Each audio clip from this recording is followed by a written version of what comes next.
Welcome to Stage, where the Arts and Entertainment Network is proud to present William Shakespeare's A Midsummer Night's Dream. I'm David Burney, and it's my pleasure to introduce a special production of a magical play. Let me ask you now to imagine something. You're in a dark forest. The sun is setting. Owls are hooting. And you look down through the crisscross of shadows at your feet, and you notice a little circle of mushrooms. Now, you may not think of yourself as superstitious, but if you lived in Shakespeare's day, you would know that a circle of mushrooms is really what was known as a fairy ring. Step inside, and you're fair game for any pixie or hobgoblin who's happened by. Your head might deny it, but in your heart you fear unquiet spirits, spells of enchantment, and especially midsummer madness. That's when the summer heat makes the blood boil. And then as the hot sun sets, shadows of the night draw you through a circle of dread into a web of delusion and fantasy. Now, it's called madness because until sunrise, your dream is your reality. On that note, let me welcome you to Joseph Papp's mysterious production of A Midsummer Night's Dream. We'll be back in a moment with Act One.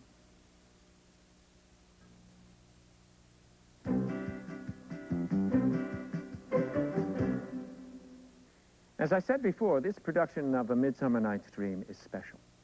It was taped in New York City Central Park, under the trees, on the grass, beneath the stars.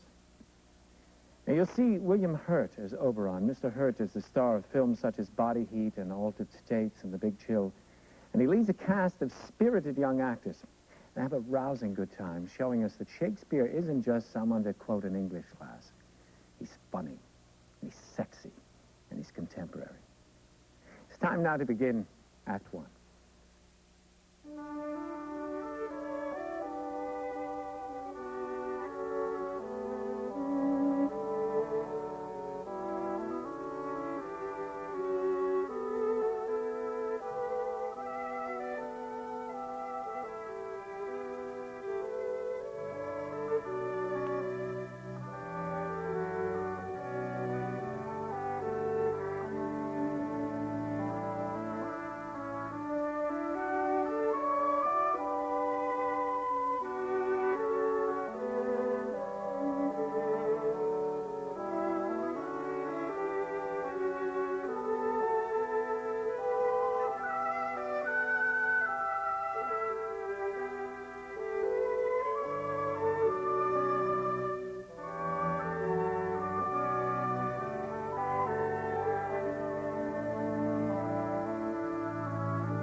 Now, fair Hippolyta, our nuptial hour draws on apace.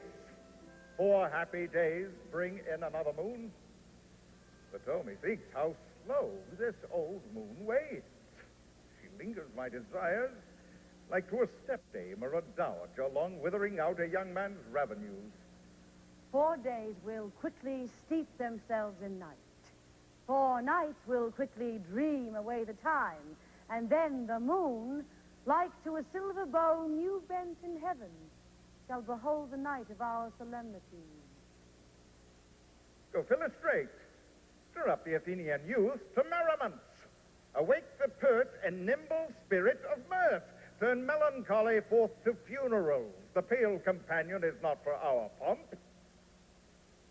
Hippolyta. I wooed thee with my sword, and won thy love by doing thee injuries. But I will wed thee in another key, with pomp, with triumph, and with revelry.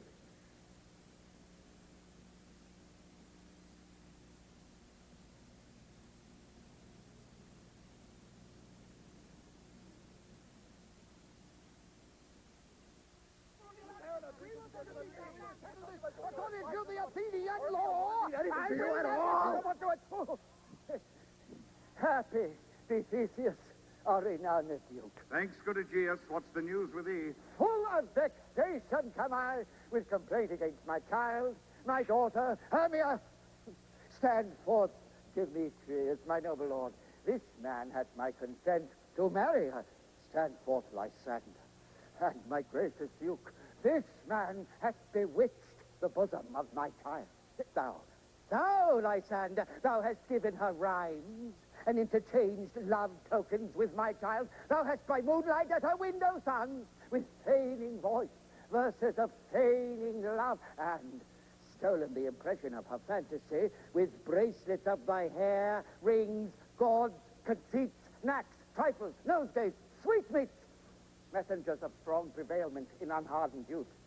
With cunning hast thou filched my daughter's heart, turned her obedience, which is due to me, to stubborn harshness.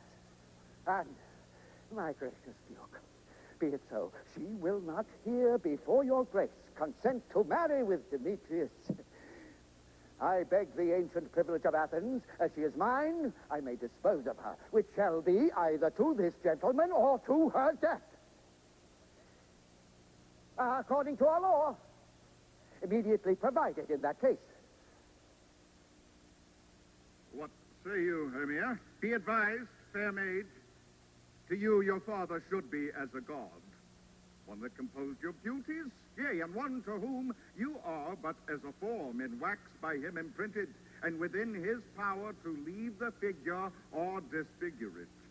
Demetrius is a worthy gentleman. So is Lysander. In himself he is, but in this kind wanting your father's voice. The other must be held the worthier. I would my father looked, but with my eyes. Rather your eyes must with his judgment look. I do entreat your grace to pardon me. I know not by what power I am made bold, nor how it may concern my modesty in such a presence here to plead my thoughts. But I beseech your grace that I may know the worst that may befall me in this case if I refuse to wed Demetrius. Either to die the death, or to abjure forever the society of men. Therefore, fair Hermia, question your desires. Know of your youth, examine well your blood, whether if you yield not to your father's choice, you can endure the livery of a nun. For I to be in shady cloister mewed, to live a barren sister all your life, chanting faint hymns to the cold, fruitless moon. Thrice blessed they that master so their blood to undergo such maiden pilgrimage. But earthlier, happy, is the rose distilled, than that which, withering on the virgin thorn, grows, lives, and dies in single blessedness. So will I grow, so live, and so die, my lord, ere I will yield my virgin passion up unto his lordship, whose unwished yoke my soul consents not to give sovereignty. Hermia? Take time to pause. And by the next new moon, the sealing day betwixt my love and me for everlasting bond of fellowship, upon that day either prepare to die for disobedience to your father's will, or else to wed Demetrius as he would, or on Diana's altar to protest for austerity and single life. Relent, sweet Hermia. And Lysander, yield thy crazed title to my certain right. You have her father's love, Demetrius. Aye. Let me have Hermia's. Do you marry him? Scornful Lysander, true he hath my love, and what is mine, my love shall render I him. am, my And lord, she is well mine, derived, and if he all is my well right to possessed. I do My estate love it is to more than Demetrius. his. My fortune's everywhere as fairly ranked, if not with vantage, as Demetrius. And what is more than all these boasts can be, I am beloved of beauteous Hermia. Why should not I then prosecute my right? Demetrius, I'll avouch it to his head, made love to Nidar's daughter, Helena, and won her soul. And she, sweet lady, devoutly dotes in idolatry upon this spotted and inconstant man. I must confess that I have heard so much, and with Demetrius thought to have spoke thereof, but being overfull of self-affairs, my mind did lose it. But Demetrius, come. Come, Aegeus, you shall go with me. I have some private schooling for you both. For you, fair Hermia, look you arm yourself to fit your fancies to your father's will, or else the law of Athens yields ye up, which by no means we may extenuate to death, or to a vow of single life.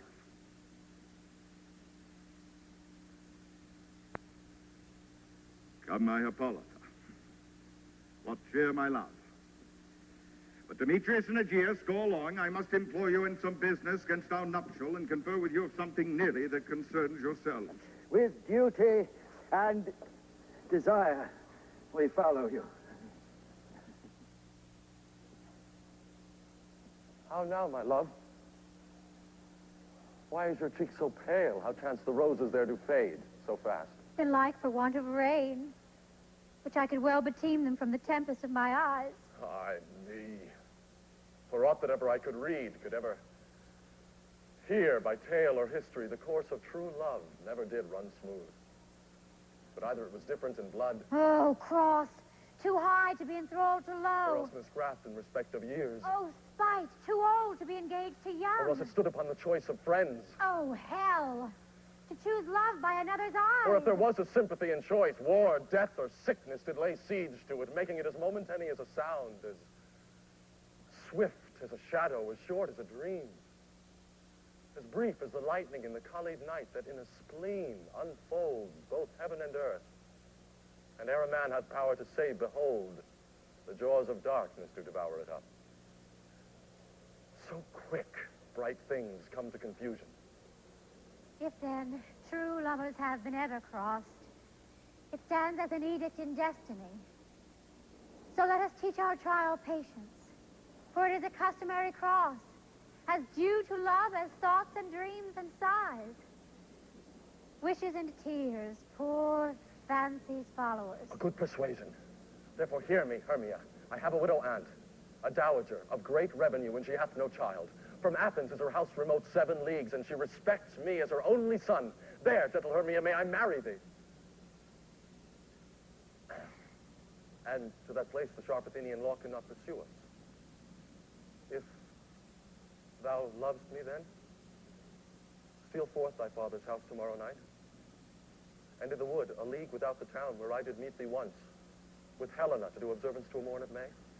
But there will I stay for thee.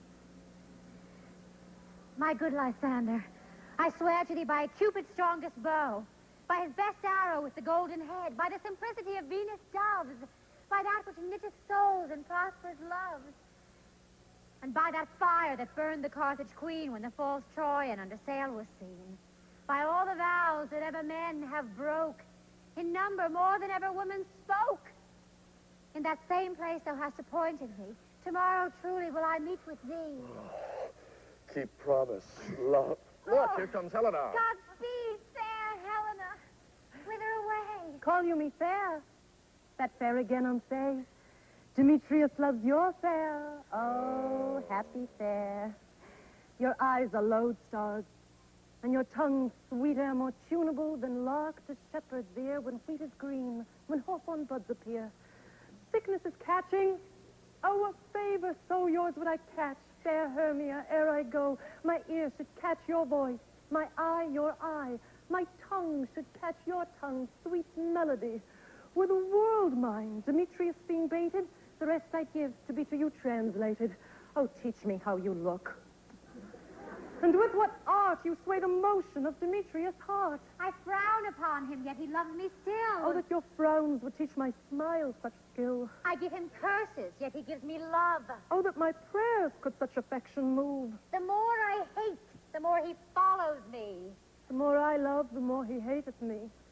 His folly, Helena, is no fault of mine. None but your beauty.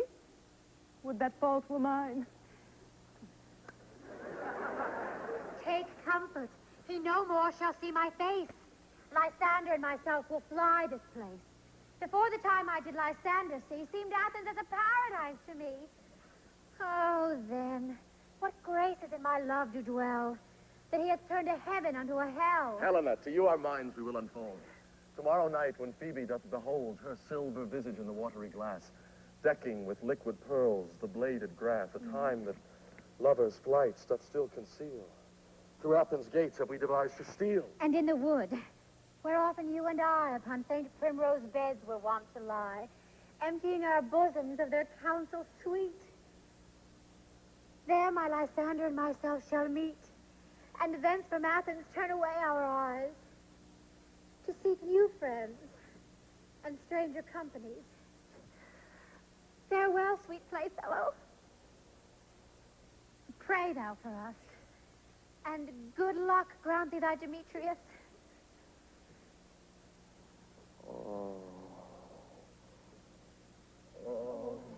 Keep word, Lysander.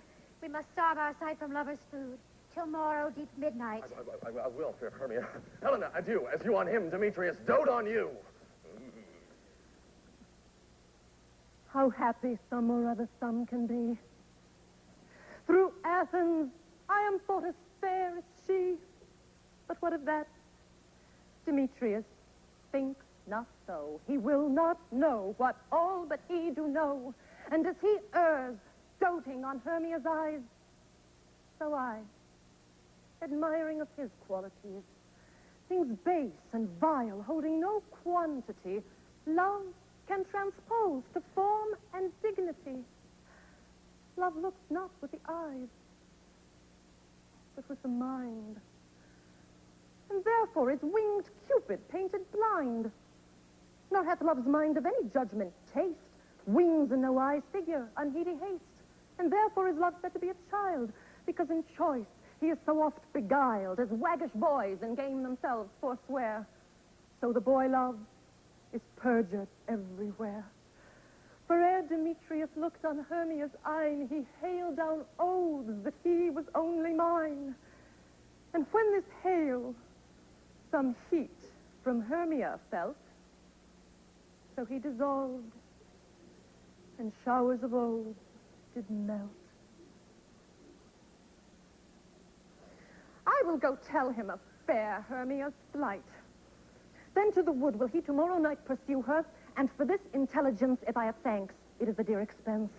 But herein mean I, to enrich my pain, to have his sight thither and back again.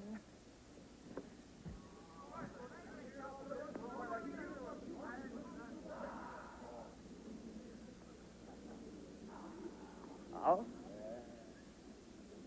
is all our company here? Well, you were best to call them, generally man by man, according to the script.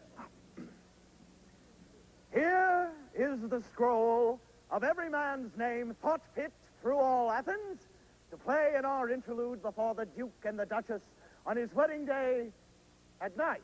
First, good Peter Quince, say what the play treats on, then read the names of the actors and so grow to a point. Mary, our play is the most lamentable comedy and most cruel death of Pyramus and Thisbe. Yes! Oh, it's a very good piece of work, I assure you. And a merry. Now, good Peter Quince, call forth your actors. By the scroll, masters, spread yourselves. Answer as I call you. Nick Bottom the Weaver. Ready? Well, say what part I'm for and proceed. You, Nick Bottom, are set down for Pyramus. What is Pyramus? Well, a lover or a tyrant? A lover who kills himself most gallant for love. Oh, that will call for some tears in the true performing of it. If I do it, let the audience look to their eyes. I will move storms. I will condole in some measure to the rest. Yet my chief humor is for a tyrant. I could play Hercules, rarely, or apart to tear a cat in to make all split, the raging rocks and shivering shocks shall break the locks of prison gates. Amphibous car shall shine from afar and make or mar the foolish face.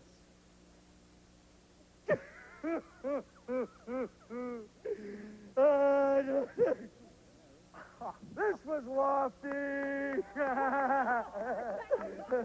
Now read the rest of the players. This was Hercules' vein. This was a tyrant's vein. A lover is more condoling. Francis Flute, the bellows mender. Yes. Here, Peter Quince. You, Flute, shall take Thisbe on you. Oh, what is Thisbe? A wandering knight? No, it is the lady that Pyramus must love. Hey, what's the matter? Hey, Faith, let not me play a woman. I have a beard coming. Oh, that's all one. You shall play it in a mask, and you may speak as small as you will. And I may hide my face. Let me play Thisbe, too. I'll speak in a monstrous little voice. Thisbe! Thisbe! Oh, Pyramus, my lover dear, Thisbe dear and lady dear. No. Thisbe! No! You must play Pyramus, and Flute you Thisbe. Well, we'll see. Robin Starveling, the tailor. Here, Peter Quince. You, Robin Starveling, must play Thisbe's mother. Tom Snout, the tinker. Here, Peter Quince. Oh, you, Pyramus's father. And myself, Thisbe's father, Snug the joiner. Well, you, the lion's part, and I hope here is a play fitted. Have you the lion's part written? Pray you, if it be, give it me. For I am slow of study. You may do it extempore, for it is nothing but roaring. Let me play the lion, too. I will roar that I will do any man's heart good to hear me. I will roar that I will make the Duke say, let him roar again. Let him roar again. And you should do it too terribly. You would fright the Duchess and the ladies, that they would shriek. And that were enough to hang us all. I grant you, friends, that if we should fright the ladies out of their wits, they would have no more discretion but to hang us. But I will aggravate my voice. I will roar you as gently as any sucking dove. I will roar you as 'twere any nightingale.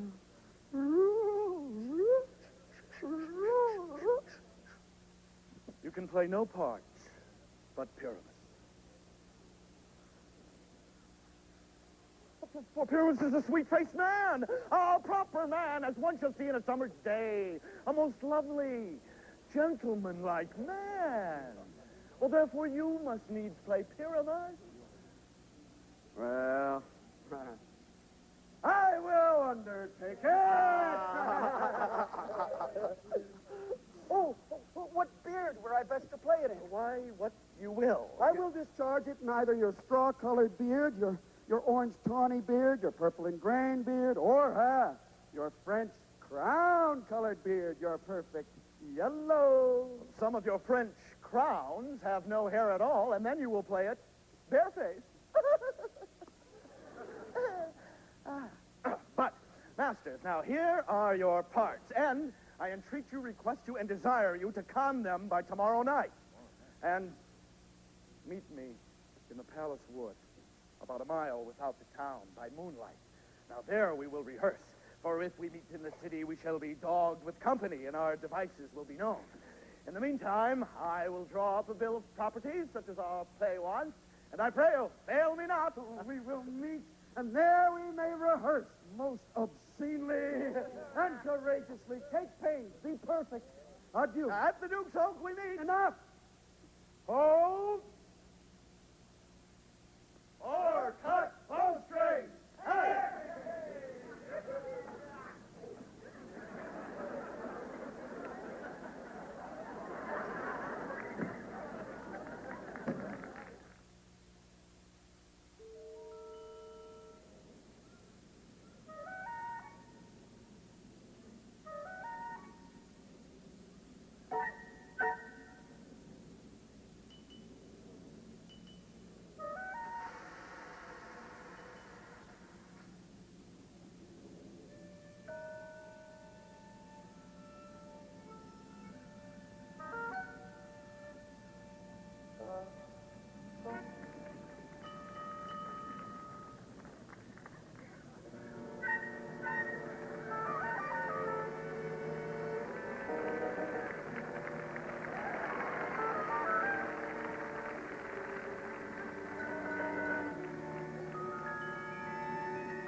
Over hill, over dale, thorough bush, thorough briar.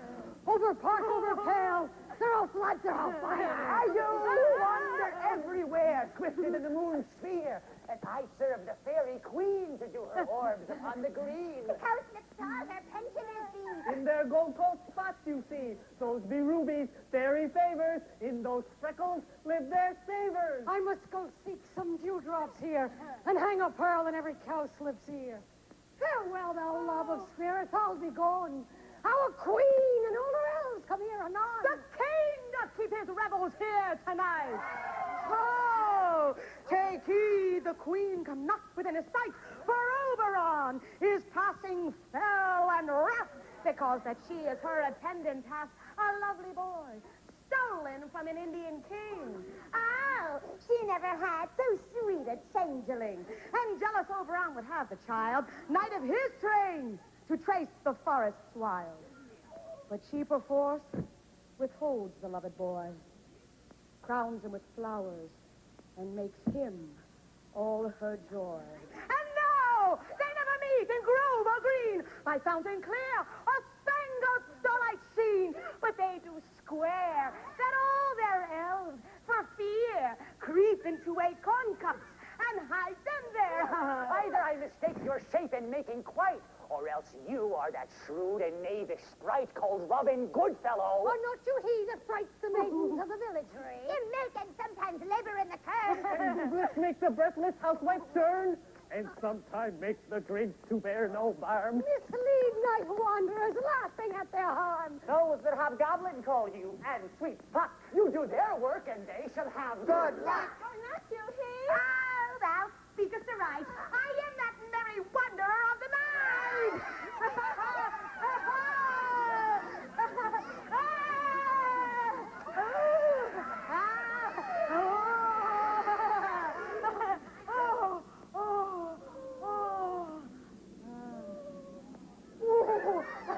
I jest to Oberon and make him smile. When I have fat and beans that horse beguile, neighing and likeness of a silly foal. And sometime, lurk-eyed in a gossip's bowl, in very likeness of a roasted crab. And when she drinks, against her lips I bob, and on her withered dewlap pour the ale. Oh, the wisest aunt, telling the saddest tale. Sometime for a 3-foot stool mistaketh me. Then slip I from her bum, down topples she, and Taylor cries, and falls into a cough. And then the whole choir hold their hips and laugh, and waxen in their mirth and knees, and swear a merrier hour was ever wasted there.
Met by moonlight, proud Titania.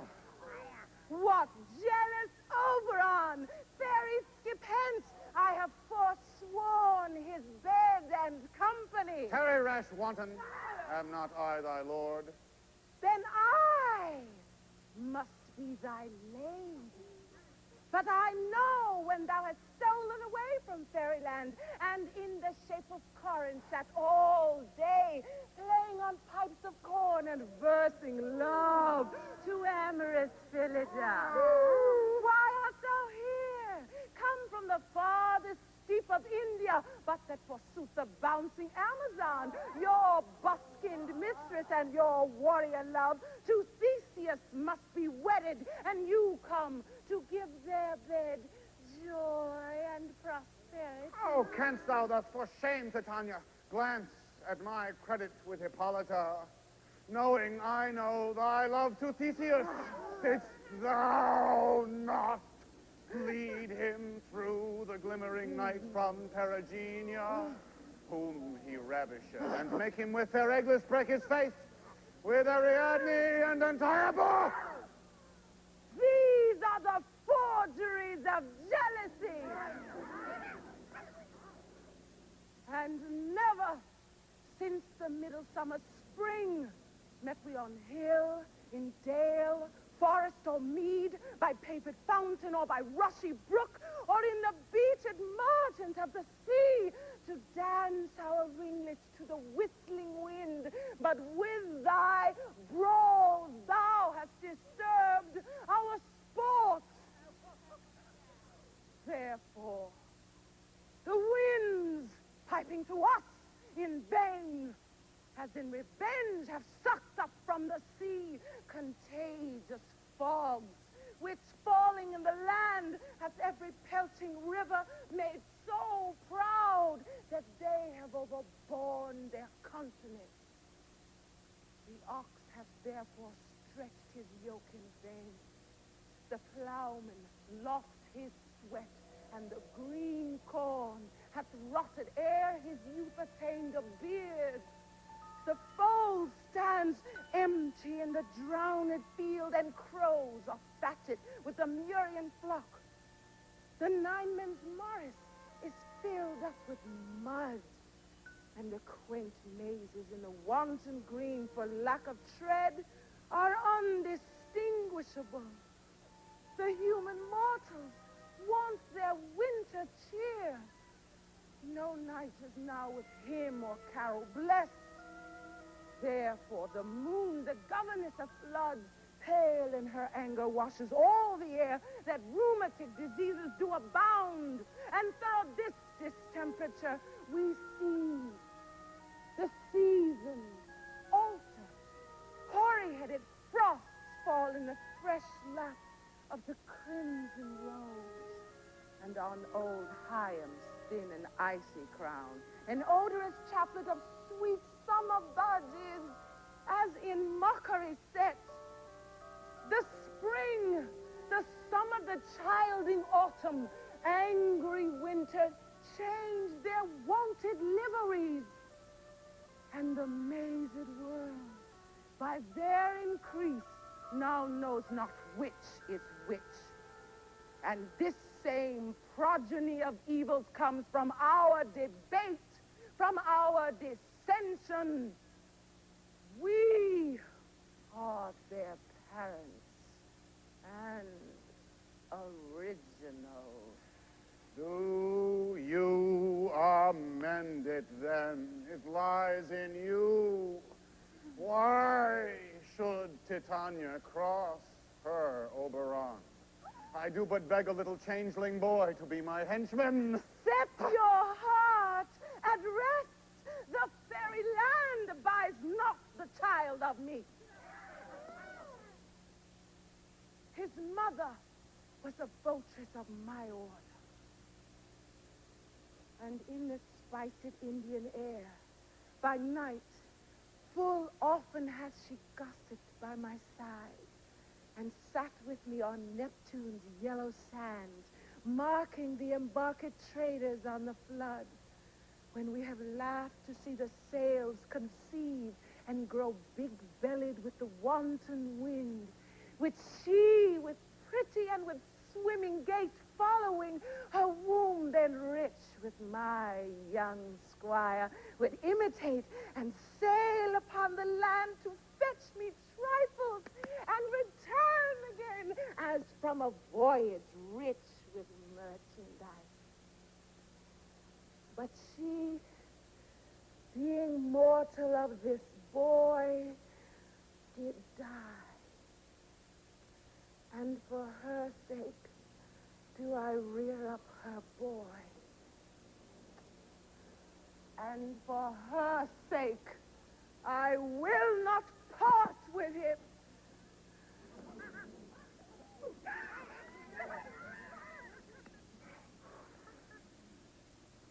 How long within this wood intend you stay? Perchance till after Theseus' wedding day, if you will patiently dance in our round and see our moonlight revels. Go with us. If not, shun me, and I will spare your heart. Give me this boy, and I will go with thee. Not for thy fairy kingdom. Fairies, away! We shall chide down right if I longer stay. Well, go thy way.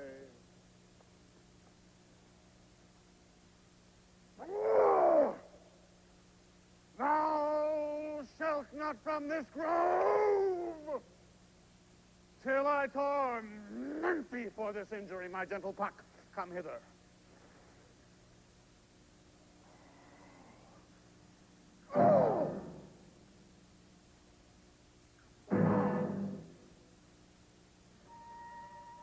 Rememberest since once I sat upon a promontory and heard a mermaid on a dolphin's back uttering such dulcet and harmonious breath that the rude sea grew civil at her song, and certain stars shot madly from their spheres to hear the sea maid's music. I remember. That very time I saw, but thou couldst not, flying between the cold moon and the earth, Cupid, all armed.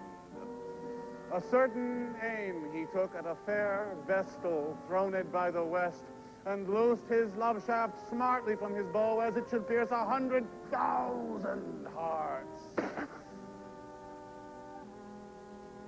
But I might see young Cupid's fiery shaft quenched in the chaste beams of the watery moon, and the imperial votress pass it on in maiden meditation, fancy-free. Yet marked I where the bolt of Cupid fell. It fell upon a little western flower, before milk white, now purple with love's wound, and maidens call it love in idleness. Fetch me that flower. The herb I showed thee once, the juice of it on sleeping eyelids laid, will make or man or woman madly dote upon the next live creature that it sees. Fetch me this herb, and be thou here again, ere the Leviathan can swim a league. I'll put a good old roundabout the earth in 40 minutes. Having once this juice, I'll watch Titania when she is asleep, and drop the liquor of it in her eyes. The next thing then she waking looks upon, be it on lion, cat, or bear, or bull, on meddling monkey, or on busy ape, she shall pursue it with the soul of love. And ere I take this charm from off her sight, as I can take it with another herb, I'll make her render up her page to me. But who comes here? I am invisible. And I will overhear their conference. I love thee not, therefore pursue me not. Where is Lysander and fair Hermia? The one I'll slay, the other slayeth me. Oh! Oh!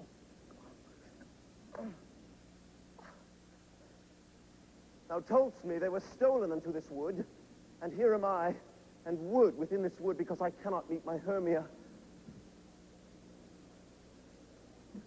Hence! Get thee gone and follow me no more. You draw me, you hard-hearted adamant. But yet you draw not iron, for my heart is true as steel. Leave you your power to draw, and I shall have no power to follow you. Do I entice you? Do I speak you fair? Or rather, do I not, in plainest truth, tell you I do not, nor I cannot love you? And even for that do I love you the more. I am your spaniel. And Demetrius, the more you beat me, I will fawn on you. Use me but as your spaniel. Spurn me, strike me, neglect me, lose me, only give me leave, unworthy as I am, to follow you. What worser place can I beg in your love, and yet a place of high respect with me, than to be used as you use your dog?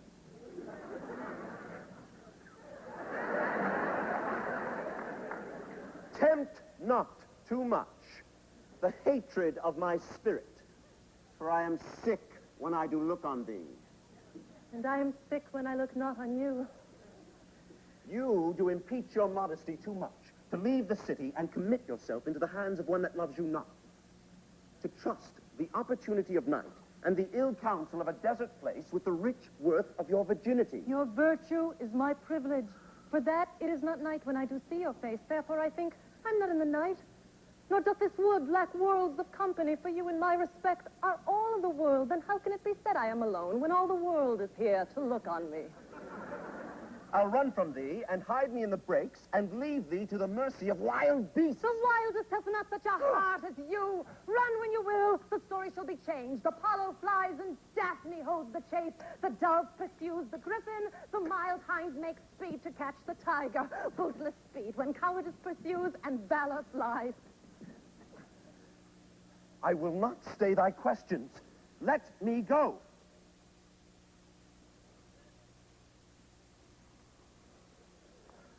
Or if thou follow me, do not believe that I shall do thee mischief in the wood. Aye, in the temple, in the town, the field, you do me mischief.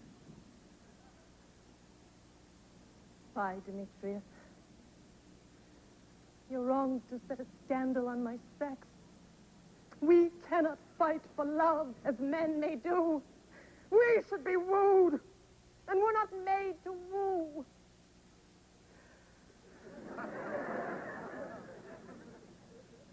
I'll follow thee, and make a heaven of hell to die upon the hand I love so well.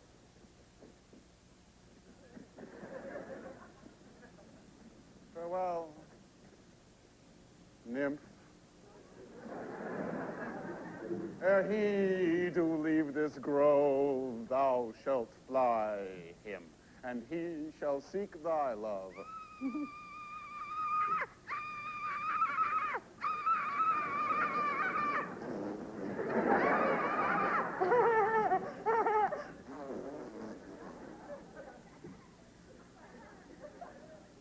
Hast thou the flower there? Welcome, wanderer. Aye, there it is. I pray thee, give it me.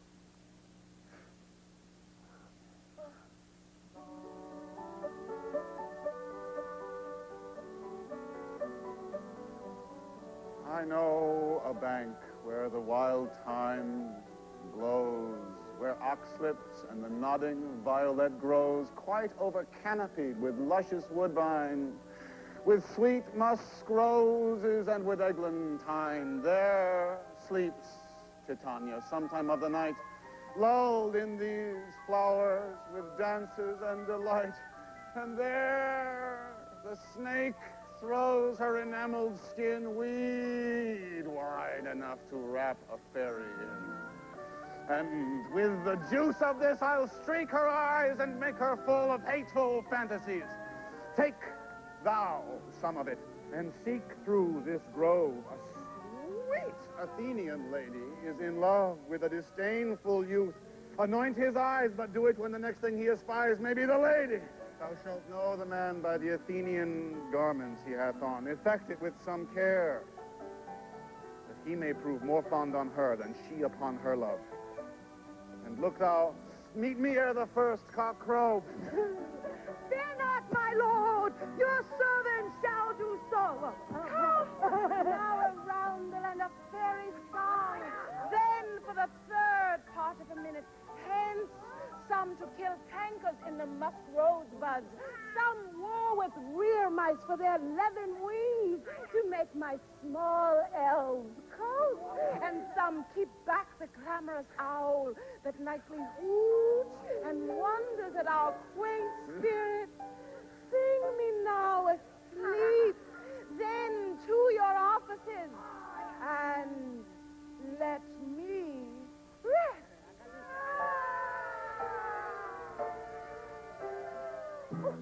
Weaving spiders, come not here. Hence, you long-legged spinners, hence. Beetles black approach not near. Worm or snail do no offense.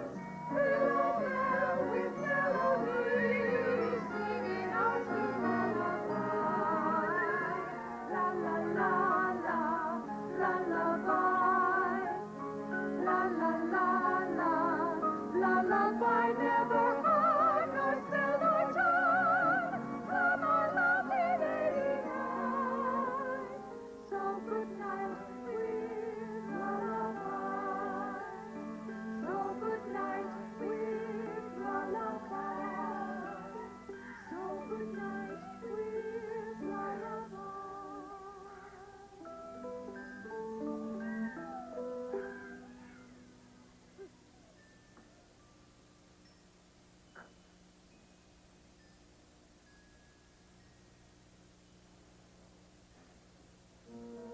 What thou seest when thou dost wake, do it for thy true love take.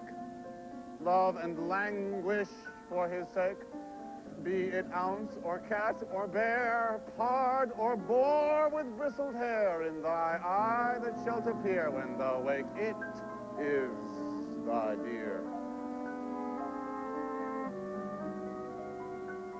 Wake when some vile thing is near.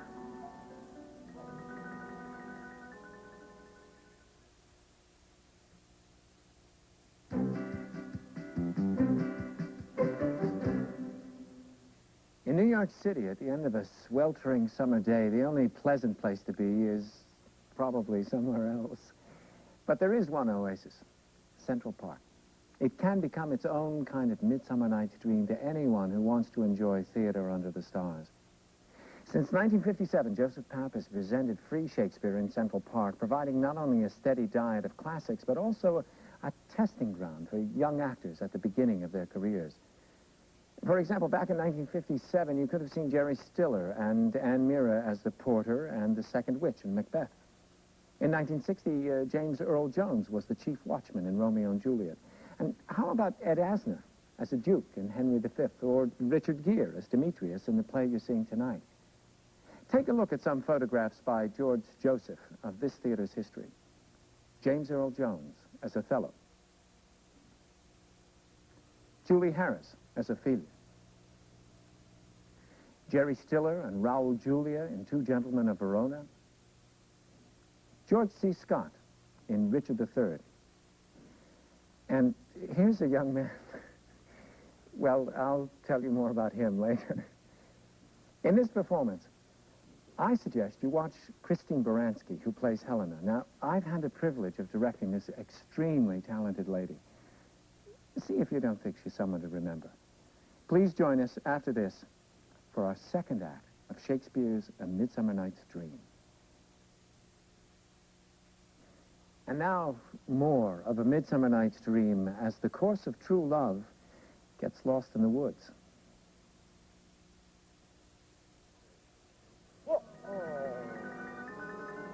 There, love. You faint with wandering in the wood. And to speak troth, I have forgot our way.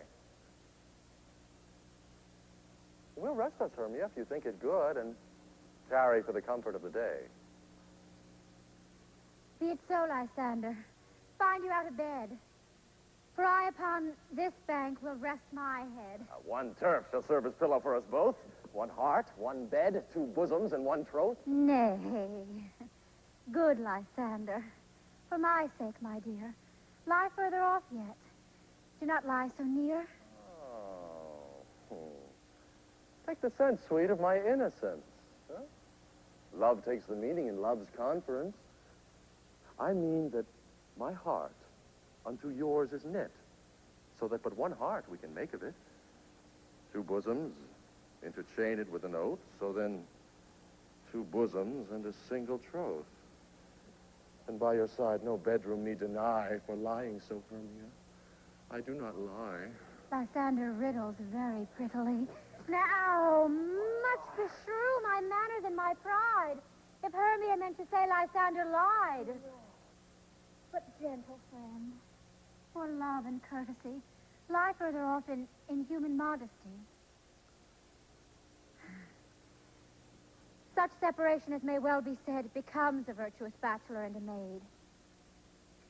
So far be distant. Good night, sweet friend. Thy love ne'er alter till thy sweet life end. Amen. Amen to that fair prayer, say I. But end life when I end loyalty. Here is my bed. Sleep give thee all his rest. With half that wish, the wisher's eyes he pressed. I mean that my heart unto yours is knit, so that one heart we can make of it. Two bosoms interchained with an oath, so then two bosoms and a single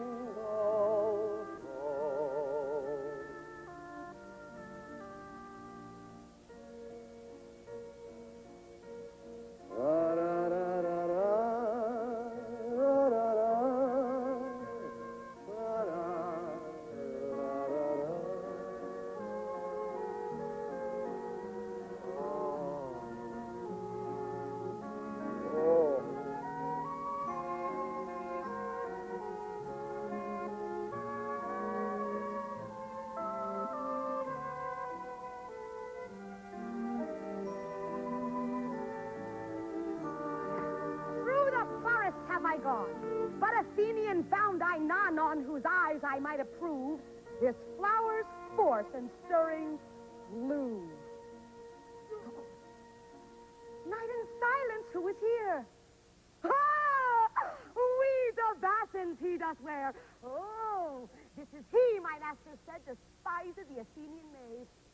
And hear the maiden's sleeping sound on that dank and dirty ground. Ooh. Pretty soul. Durst not lie near this lack love, this kill courtesy. Oh.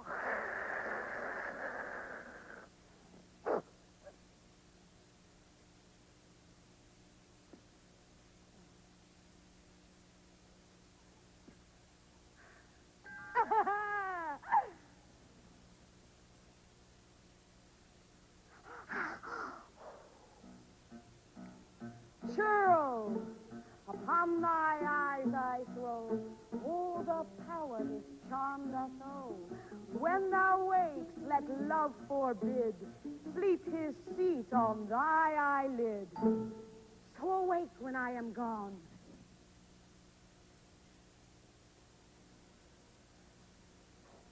For I must now to Oberon. Stay, though thou kill me, sweet Demetrius. I charge thee hence, and do not haunt me thus. Oh, wilt thou, darkling, leave me? Do not so. Stay. On my peril. I alone will go. Oh, I'm out of breath in this fond chase. The more my prayer, the lesser is my grace. Happy is Hermia, wheresoe'er she lies, for she hath blessed and attractive eyes. How came her eyes so bright, not with salt tears, if so? My eyes are oftener washed than hers.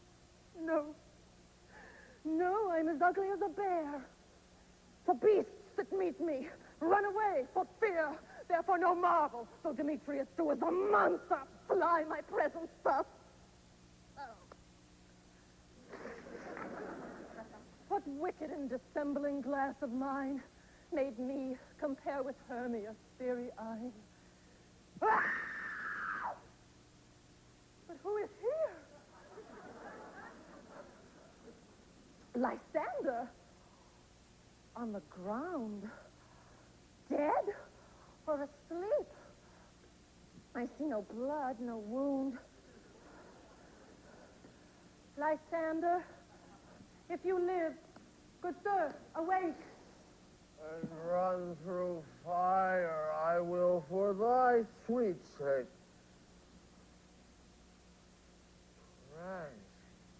Transparent Helena, nature shows art that through thy bosom makes me see thy heart.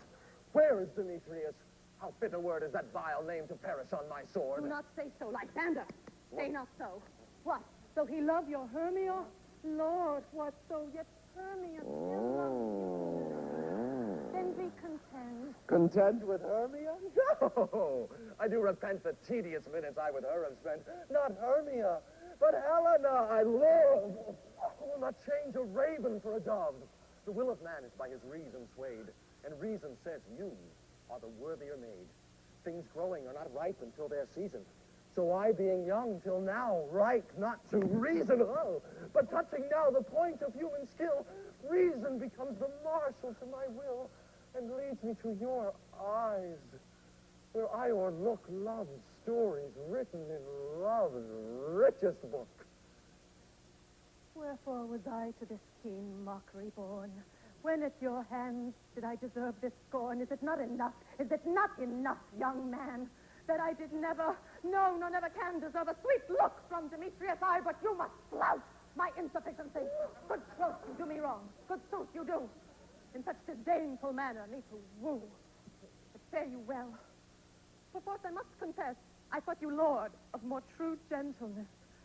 Oh, that a lady of one man refused should of another, therefore, be abused.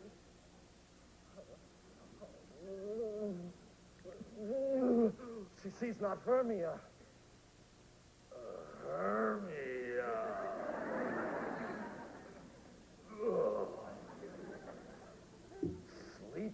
there.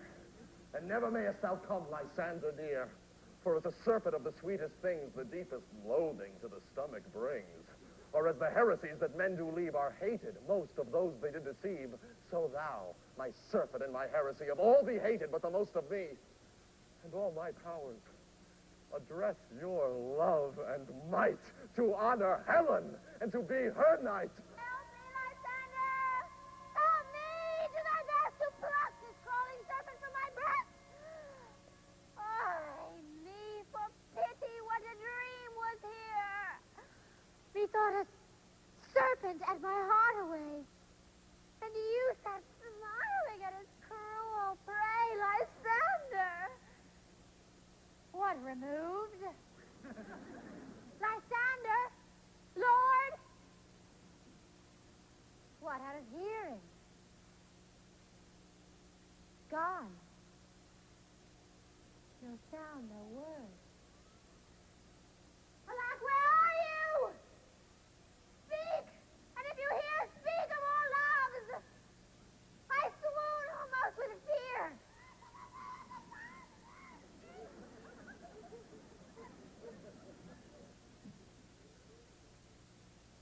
No.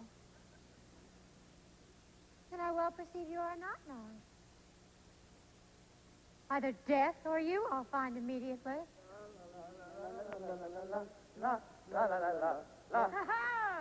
One hempen homeless finds up his swaggering here, so near the cradle of the fairy queen. Are we all met?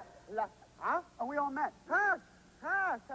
And here's a marvelous convenient place for our rehearsal.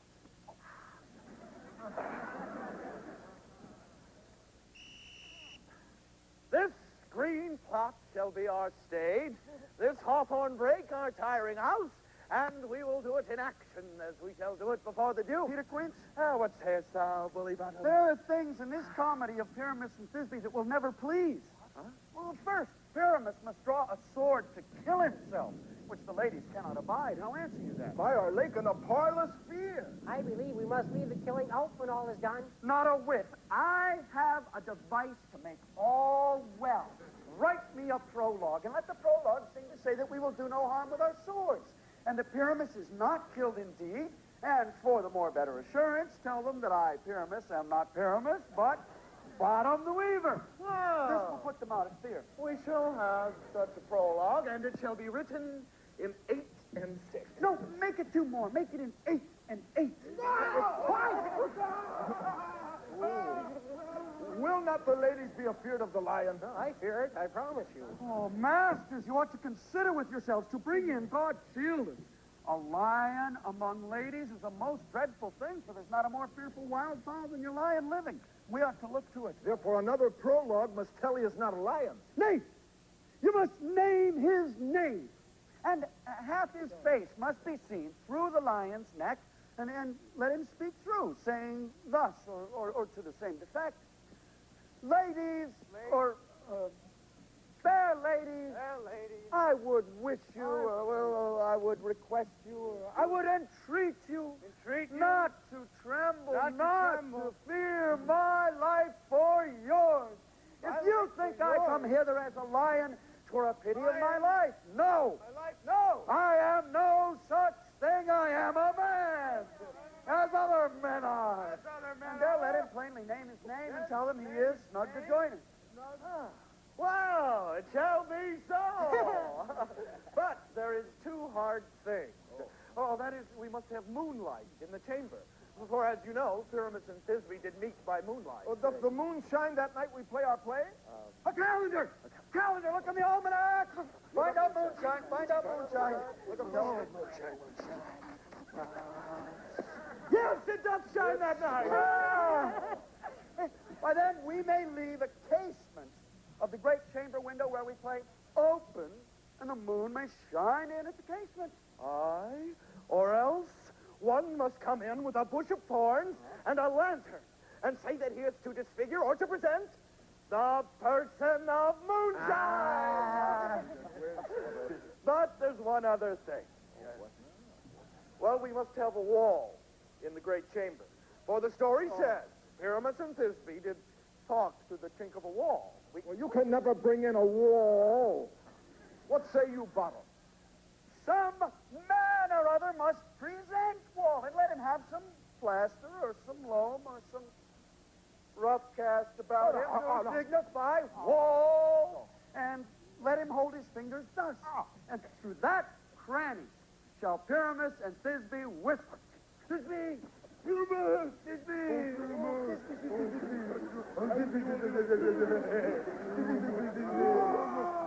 Now, if that may be, then all is well. Come, sit down, every mother's son, and rehearse your parts. Now, Pyramus, you begin. When you have spoken your speech, you enter into that break. And so, everyone, according to his cue. What a play toward! I'll be an auditor. An actor, too, perhaps, if I should call. Speak, Pyramus. Thisbe, stand forth. The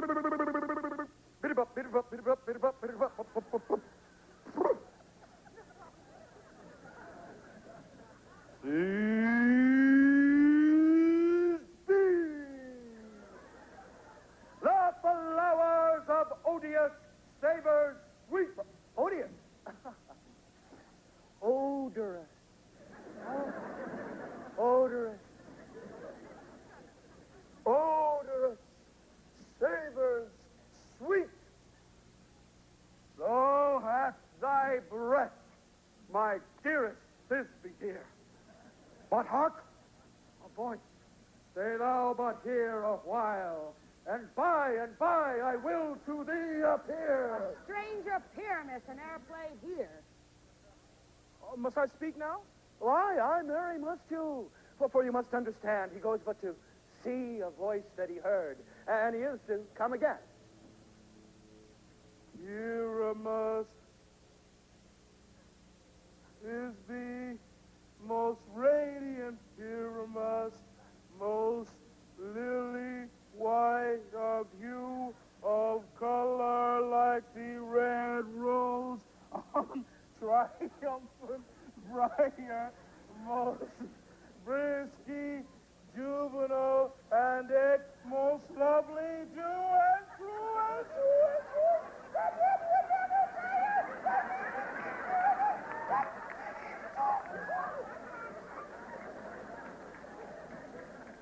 Minus 2, man.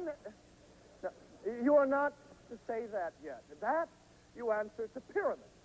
You speak all your part at once, cues and all. Pyramus, enter. Your cue is past. It is never tire. Oh, true as horse that yet would never tire. If I were fair Thisbe, I were only thine. No.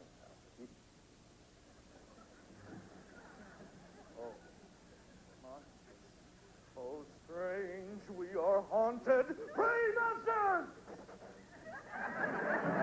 Pray, masters! I'll follow you. I'll lead you about the round. Through balls, through bushes, through briars. You had to set fire, and neigh, and bark, and grunt, and roar and burn, like horse, hound, hog, flare, fire, at every turn. Bottom, thou art changed. What do I see on thee? What do you see? You see an ass head of your own, do you? Oh, bless thee, Bottom, bless thee. Thou art translated.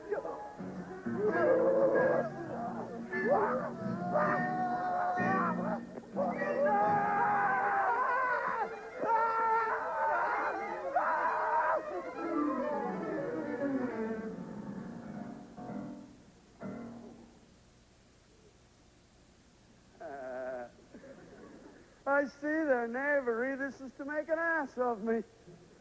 Not to fright me if they could. But I will not stir from this spot, do what they can.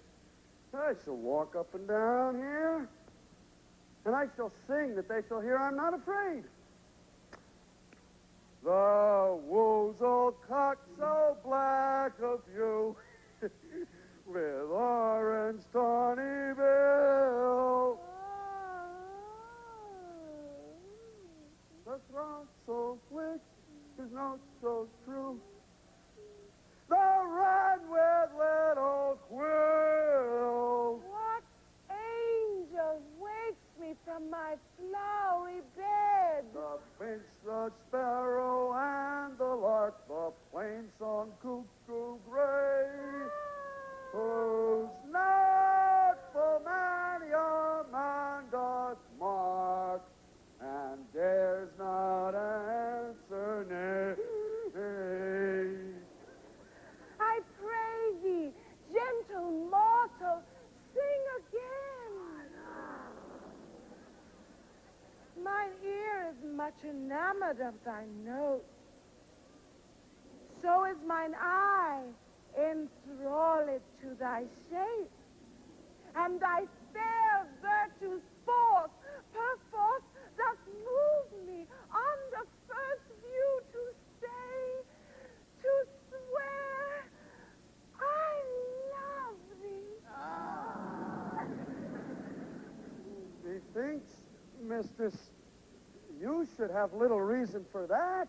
And yet, to speak truth, reason and love keep little company together nowadays. That's the more the pity that some honest neighbors will not make them friends. Nay, I can gleek upon occasion. Thou art as wise as thou art beautiful. Not so, neither. But if I had enough wit to get out of this wood, I have enough to serve my own turn. Out of this wood do not desire to go. Thou shalt remain here, whether thou wilt or no. I am a spirit of no common race. The summer still doth tend upon my state, and I do love thee. Therefore go with me. I'll give thee fairies to attend on thee, and they shall fetch thee jewels from the deep, and sing while thou unpressed flowers dost sleep, and I shall purge thy mortal grossness so that thou shalt like an airy spirit so. Peas blossom, cobweb, moth, and mustard seed. Where shall we go? Be kind and courteous to this gentleman. Hop in his walks and gambol in his eyes. Feed him with apricots and dewberries, with purple grapes, green figs, and mulberries. The honey bags steal from the humble bees, and from thy tapers crop their waxen thighs, and light them at the fiery glowworm's eyes, to have my love to bed, and to arise, and to pluck the wings from painted butterflies, to fan the moonbeams from his sleeping eyes. Nod to him, elves, and do him courtesies. Hail, mortal! Hail! I cry your worship's mercy heartily. I beseech your worship's name. I shall desire of you more acquaintance, good Mistress Cobweb. If I cut my finger, I will make bold with you. Your name, honest gentleman? Peas blossom. Commend me to Mistress Squash, your mother, and to Master Peascod, your father. Good Master Peas Blossom, I shall desire you of more acquaintance, too. Oh, your name, good sir? Mustard seed. Good Master Mustard Seed, I know your patience well. That same giant-like ox beef hath devoured many a gentleman of your house.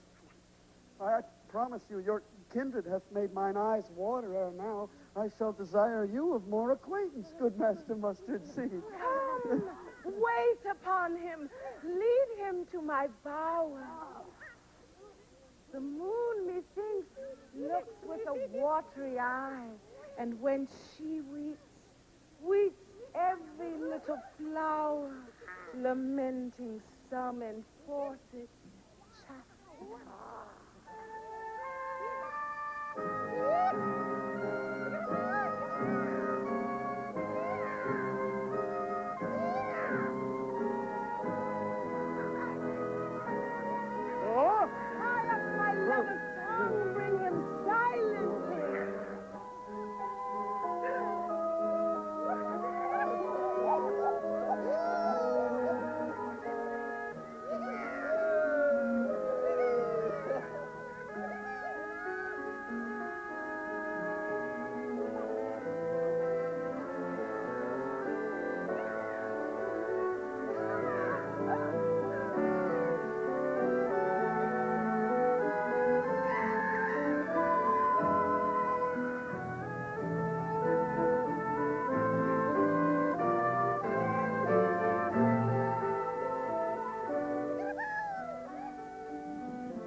When I said that Shakespeare in the Park is a testing ground for actors, I spoke from personal experience. My New York stage debut was made in Central Park. The play was Comedy of Errors, and I acted Antipholus of Syracuse, who spends the play searching for his twin brother. He compares himself to a drop of water, looking for another drop of water in the sea, and one night, just as I came to the line, "For I to the world am like a drop of water that in the ocean seeks another drop," it began to rain. A few weeks later, just as I said, "For I to the world am like a drop of water," that it poured. I figured I had probably discovered a sort of Shakespearean rain chant. And our microphones, well, we worked outdoors, so we were mic'd. And, you know, you'd be gazing with rapt attention at your beloved and suddenly find that your mic was feeding back, a robbery call about a delicatessen from a passing squad car, or Ricky Ricardo singing Babaloo. It was a lovely summer. Now, in the next act of our play tonight, you're going to witness not only one of the funniest lovers' quarrels I've ever seen, you're also going to watch some brave actors battle some fierce gusts of wind that lend a very realistic note to the atmosphere of Puck's mischief. We'll return in a moment. Welcome back to A Midsummer Night's Dream. They say that all comedy ends in marriage. Shakespeare will give us 3 of them as we continue now with the final act.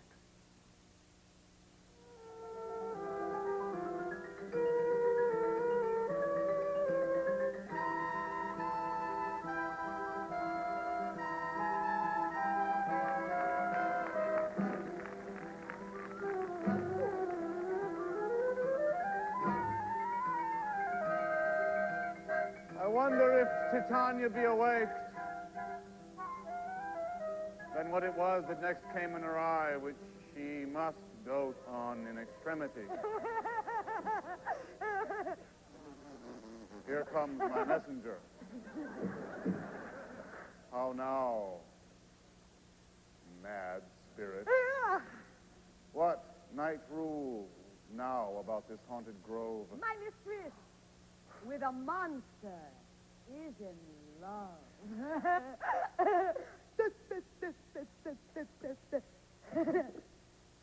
Near to her close and consecrated bower, while she was in her dull and sleeping hour, a crew of patches, rude mechanicals at work for bread upon Athenian stalls, were met together to rehearse a play intended for great Theseus' nuptial day.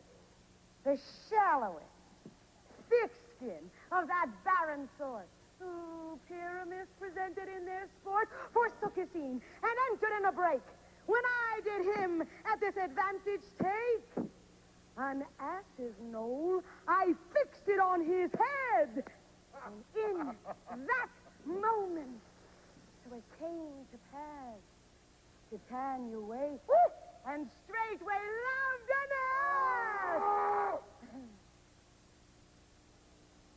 This falls out better than I could devise. But hast thou latched the Athenian's eyes with the love juice as I did bid thee do? I took him sleeping. That is finished, too. And the Athenian woman by his side, that when he wakes, for she must be eyed. Stand close. Here comes the same Athenian. This is the woman, but not this the man. Oh, why rebuke you him that loves you so? Lay breath so bitter on your bitter foe. Now I but chide, but I should use thee worse. For thou, I fear, hast given me cause to curse. If thou hast slain Lysander in his sleep, being all shoes in blood, plunge in the deep and kill me too. The sun was not so true unto the day as he to me. Would he have stolen away from sleeping Hermia? I'll believe as soon the whole earth may be bored and the moon may to the center creep, and so displease her brother's noontide with the Antipodes. It cannot be, but thou hast murdered him. So should a murderer look, so dead, so grim. So should the murdered look, and so should I, pierced through the heart with your stern cruelty. Yet you, the murderer, look as bright, as clear, as yonder Venus in her glimmering sphere? What is this to my Lysander? Where is he? Good Demetrius. Wilt thou give him me? I'd rather give his carcass to my hounds. Out, dog! Oh! Out, cur! Thou drivest me past the bounds of maiden's patience. Hast thou slain him then? Henceforth be never numbered among men. Oh, once tell true. Tell true, even for my sake. Durst thou have looked upon him being awake? Hast thou killed him, sleeping? So brave touch! Could not a worm, an adder do so much? An adder did it! For with doubler tongue than thine, thou serpent, never adder stung. You spend your passion on a misprized mood. I am not guilty of Lysander's blood. Nor is he dead, for aught that I can tell. I pray thee then, tell me that he is well.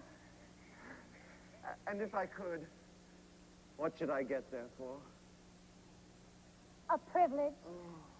Never to see me more.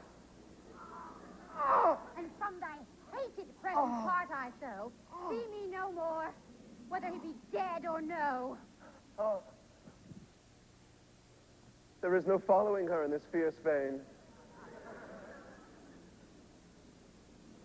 Here, therefore, for a while I will remain. So sorrow's heaviness doth heavier grow. For debt, that bankrupt sleep, that sorrow owe, which now in some slight measure it will pay, if for his tender here I make some stay.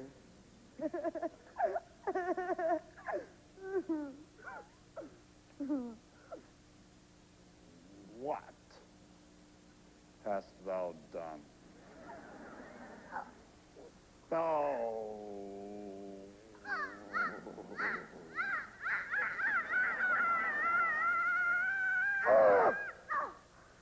hast mistaken quite, and laid the love juice on some true love's sight. Of thy misprision must perforce ensue some true love turn. And not a false turned true. Then fate rules that one man holding troth, a million fail, confounding oath honor.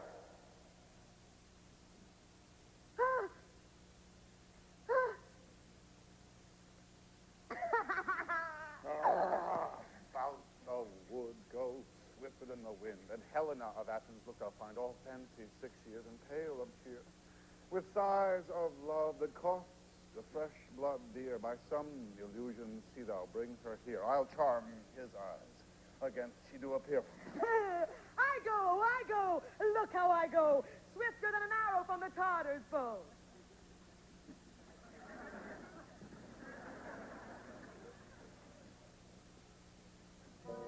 Flower of this purple dye, hit with Cupid's archery, sink in apple of his eye. When his love he doth espy, let her shine as gloriously as the Venus of the sky. When thou wake, if she be by, beg of her for remedy. Captain of our ferry band, Helena is here at hand, and the youth mistook by me, pleading for a lover's fee. Oh, shall we their fond pageant see? Lord, what fools these mortals be. Stand aside. The noise they make will cause Demetrius to awake. Ooh, then will two at once woo one. That must needs be sport alone, and those things do best please me that befall preposterously. Why should you think that I should woo and scorn? Scorn and derision never come in tears. Look, when I vow, I weep, and vows so born in their nativity all truth appears. How can these things in me seem scorn to you, bearing the badge of faith to prove them true? You do advance your cunning more and more. When truth kills truth, oh devilish holy fray, these vows are Hermia's. Will you give her o'er? Wait Oath with oath, and you will nothing weigh. Your vows to her and me, put in two scales, will even weigh, and both as light as tail. I had no judgment when to her I swore. Nor none in my mind. Now you give her all. Demetrius loves her, and he loves not you. Oh, Helen. Goddess, nymph, perfect, divine. To what, my love, shall I compare thine eyne? Crystal is muddy, oh, how ripe in show. Thy lips, those kissing cherries tempting grow. That pure congealed white, high Taurus snow, fanned with the eastern wind, turns to a crow when thou holdst up thy hand. Oh, let me kiss this princess of pure white, this seal of bliss. Oh, spite! Oh, hell! I see you all are bent to set against me for your merriment. If you were civil and knew courtesy, you would not do me thus much injury. Can you not hate me, as I know you do, but you must join in souls to mock me too? If you were men, as men you are in show, you would not use a gentle lady so to vow and swear and super praise my part when I am sure you hate me with your heart. Oh. You both are rivals in love, Hermia, and now both rivals to mock Helena, a trim exploit, a manly enterprise to conjure tears up in a poor maid's eyes with your derision. None of noble thought would so offend a virgin. And extort a poor soul's patience, all to make you sport. You are unkind, Demetrius. Be not so, for you love Hermia, this you know I know. And here, with all goodwill, with all my heart, of Hermia's love I yield you up my part. And yours of Helena to me bequeath, whom I do love, and will do to my death. Never did mockers waste more idle breath. Lysander, keep thy Hermia, I will none. If e'er I loved her, all that love is gone. My heart to her, but as guest-wise sojourned, and now to Helen is at home returned, there to remain. Helen, it is not so. Disparage not the fate thou dost not know, lest to thy peril thou abide it dear. Look where thy love comes. Yonder is thy dear. No, that was not. By mine eye, Lysander found. Mine ear I sank, it brought me to thy sound. Oh. But why unkindly didst thou leave me so? Oh, why should he say whom love doth press to go? What love could press Lysander from my side? Lysander's love that would not let him bide. Fair Helena, who more engilds the night than all yon fiery O's and eyes of light. Why seekst thou me? Could not this make thee know the hate I bear thee made me leave thee so? You speak not as you think, it cannot be. No, she is one of this confederacy. Now I perceive they have conjoined all three to fashion this false thought in spite of me. Injurious Hermia, most ungrateful maid, have you conspired? Have you with these contrived to bait me with this foul derision? Is all the counsel that we two have shared, the sisters' vows, the hours that we have spent when we have chid the hasty-footed time for parting us, oh, is all forgot. All school-days friendship, childhood innocence. We, Hermia, like two artificial gods, have with our needles created both one flower, both on one sampler, sitting on one cushion, both warbling of one song, both in one key, as if our hands, our sides, voices, and minds had been incorporate. So we grew together, like to a double cherry, seeming parted, but yet in union in partition. Two lovely berries molded on one stem, so with two seeming bodies, but one heart. Two of the first, like coats in heraldry, due but to one, and crowned with one crest. And will you rent our ancient love asunder to join with men in scorning your poor friend? It is not friendly. 'Tis not maidenly. Our sex, as well as I, may chide you for it. So I alone do feel the injury. I am amazed at your passionate words. I scorn you not.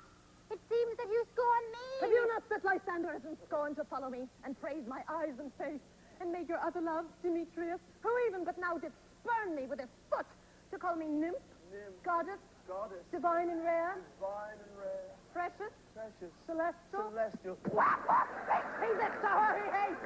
And wherefore does Lysander deny your love so rich within his soul and tender me for sooth affection, but by your setting on, by your consent? What? So I be not so in grace as you, so hung upon with love, so fortunate, but miserable most.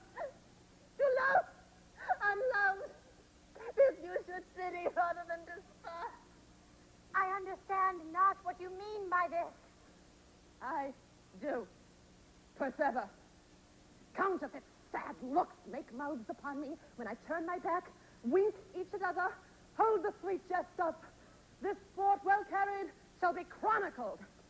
If you have any pity, grace, or manners, you would not make me such an argument. To fare you well, 'tis partly my own fault, which death or absence soon shall remedy. Stay, gentle Helena. Hear my excuse, my love, my life, my soul, fair Helena. Sweet, you're not scorn her so. She cannot entreat. I can compel. Thou canst compel no one that she entreats. Thy threats have no more strength than her weak prayers. Helen, I love thee. By my life I do. I swear by that which I will lose thee, the proven false that says I love thee not. I swear. I love thee more than he can do. If you say so, withdraw and prove it too. Quick, come. Lysander, where to send all this? Away, you Ethiop. No. You'll seem to break loose. Take on as you would follow, but yet come not. You're a tame man. Go. Hang off, thou cat. Thou burr, vile thing, let loose, or I will shake thee from me like a serpent.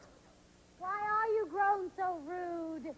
What change is this sweet love? Oh, thy love. Out, tawny Tartar, out. Out, loathed mince, and hated potion hence. Do you not jest? Oh. Yes, sooth, and so do you. Demetrius, I will keep my word with thee. I would I had your bond. For I perceive a weak bond holds you. I'll not trust your word. What, shall I hurt her? Shall I strike her? Shall I kill her dead?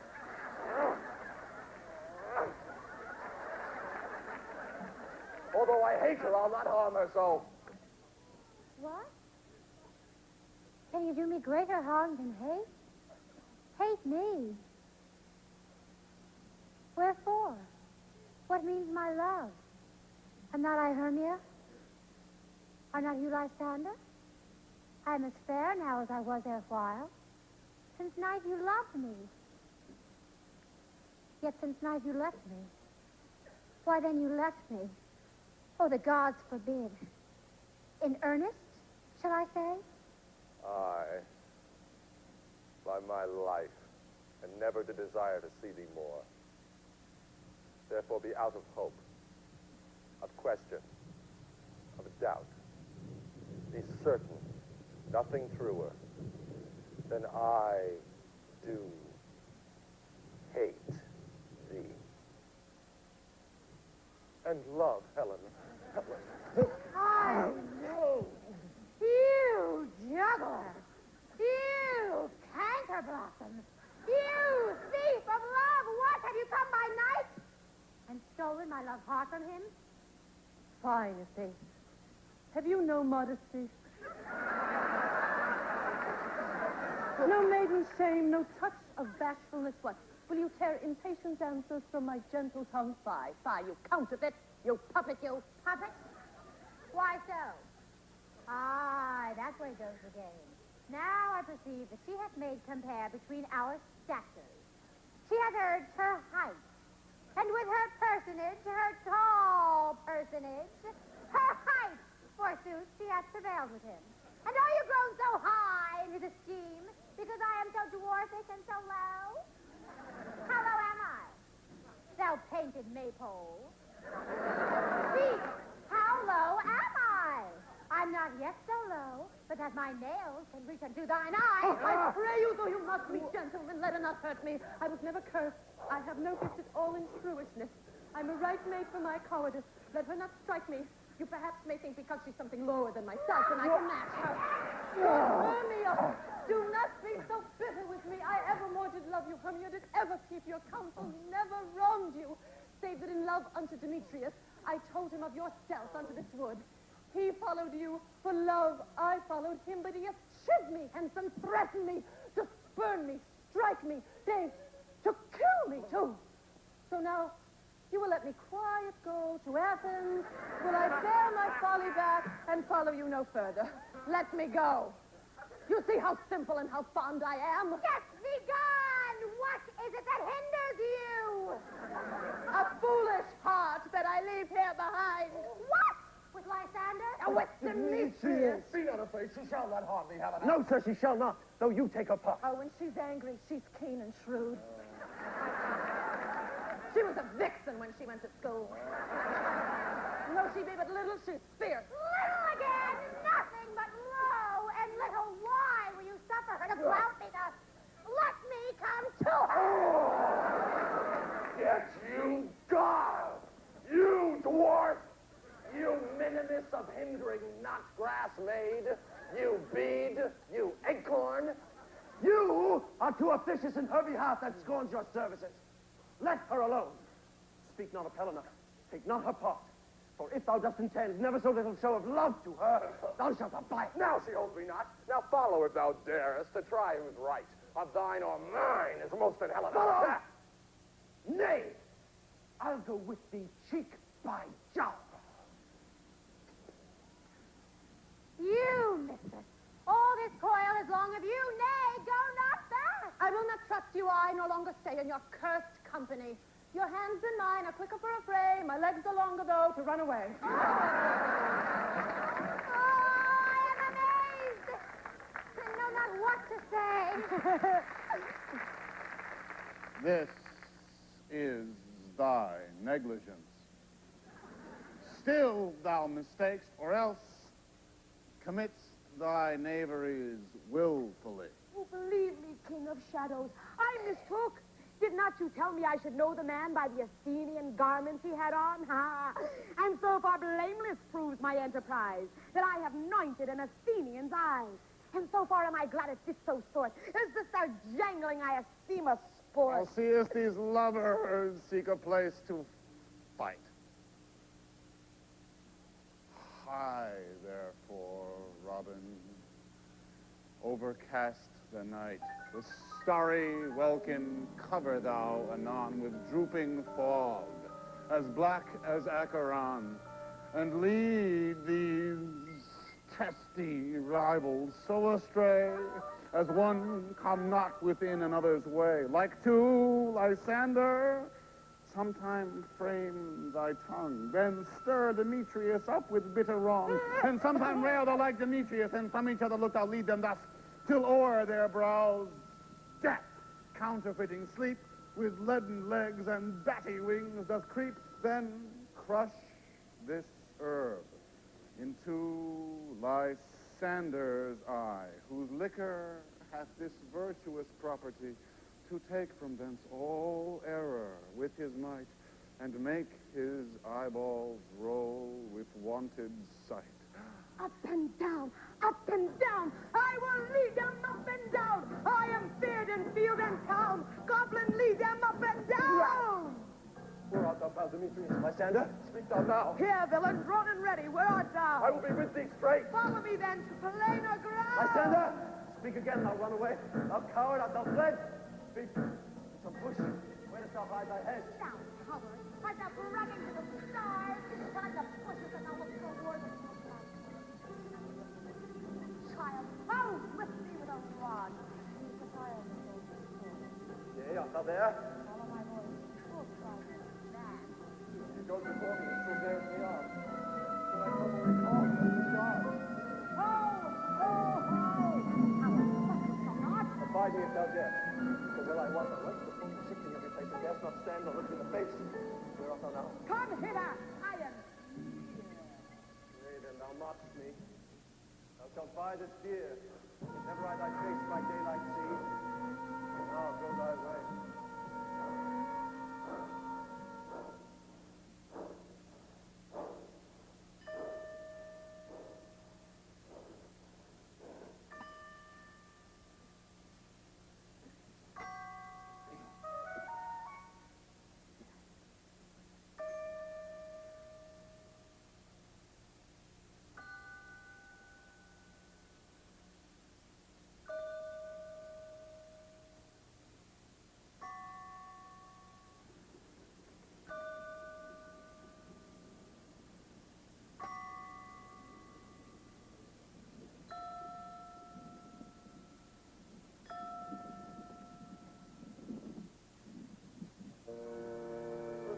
much lighter heeled than I. I followed fast, but faster did he fly. But fallen am I in dark, uneven way, and here will rest me. Come, thou gentle day, for if but once thou show me thy gray light, I'll find Demetrius and revenge this fight. Faintness constraineth me to measure out my length on this cold bed. By day's approach, look to be visited. Oh, weary night. How long and tedious the night. Abate thy hour. Shine compass from the east, that I may back to Athens by daylight, from these that my poor company detest and sleep, that sometimes shuts up sorrow's eyes, steal me a while from mine own company. Yet but three, come one more, two of both kind make up for. Oh, here she comes, cursed and sad. Cupid is a knavish lad, thus to make poor females mad. Never so weary, never so in woe, bedabbled with the dew, torn with briars. I can no further crawl, no further go. Here will I rest me to the break of day. Heavens, shield Lysander if they mean a fray.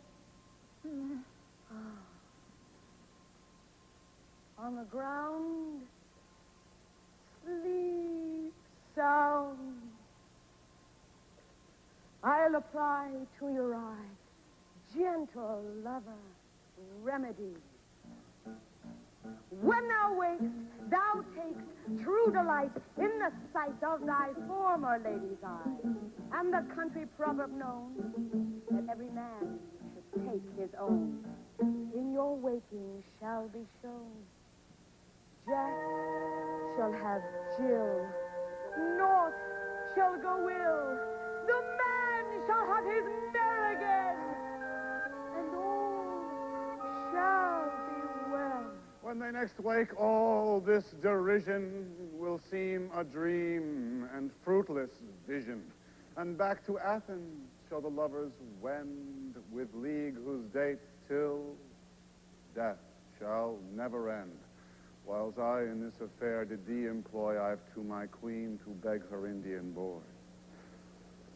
And now I will her charmed eye release from monster's view, and all things shall be peace. My fairy lord, this must be done with haste, for night's swift dragons cut the clouds full fast, and yonder shines Aurora's harbinger, at whose approach ghosts, wandering here and there, troop home to churchyards. Damn this spirit all, that in crossways and floods have burial, already to their wormy beds are gone, for fear lest they should look their shames upon. They willfully themselves exiled from light, and must for aye consort with black-browed night. But we are spirits of another sort. I, with the morning's love, have oft made sport, and like a forester, the groves may tread even till the eastern gate, all fiery red, opening on Neptune with fair blessed beams, turns into yellow gold. His salt green streams. But notwithstanding haste, make no delay. We may effect this business yet a day.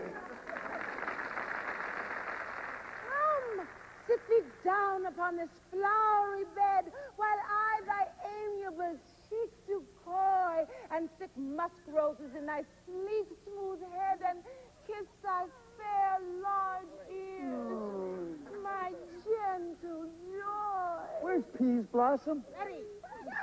Scratch my head, Peas Blossom. Where's Monsieur Cobweb? Monsieur Cobweb, good Monsieur, get you your weapons in your hand and kill me a red-hipped humblebee on the top of a thistle. And good Monsieur, bring me the honey bag. Do not fret yourself too much in the action, good Monsieur. And good Monsieur, have a care that the honey bag break not, for I would be loath to have you overflowing with a honey bag, senor. Where's Monsieur Mustard Seed? Ready? Give me your knee, Monsieur. I pray you leave off your curtsy. What's your will? Nothing but to help Cavalier Peas Blossom to scratch. I must to the barber's, for methinks I'm marvelous hairy about the face. And I am such a tender ass, if a hair do but tickle me, I must scratch. Oh, say, sweet love, what thou desirest to eat. Truly a peck of provender. I could munch your good dry oats. Methinks I have a great desire for a bottle of hay. Good hay, sweet hay, hath no fellow. I have a venturous fairy that shall seek the squirrel's hoard and fetch thee new nuts. Oh, I'd rather have a handful or two of dried peas. I pray you, let none of your people disturb me. I have an exposition of sleep come upon me. Fairies, be gone and be always away.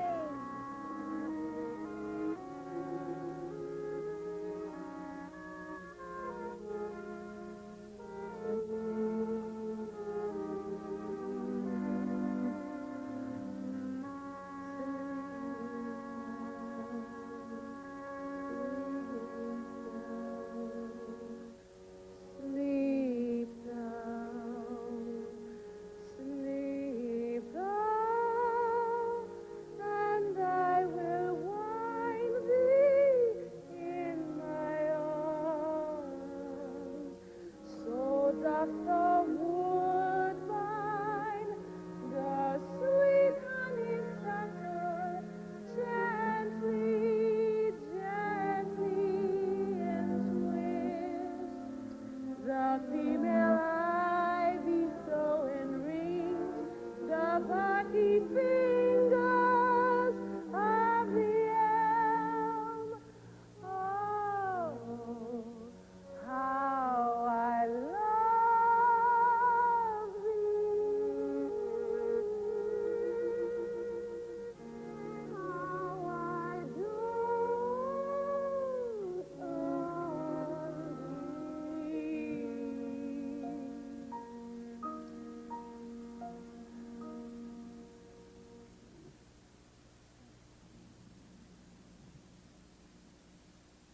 Welcome, good Robin.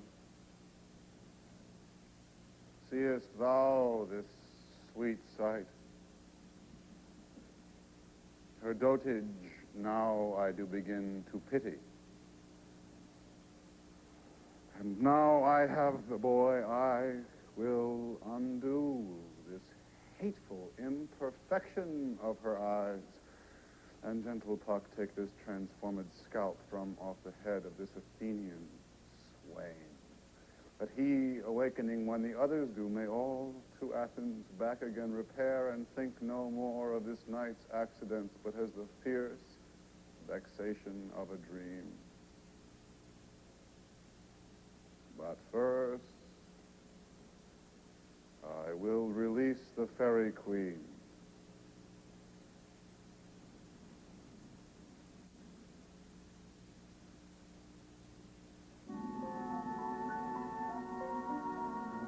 Be as thou wast wont to be.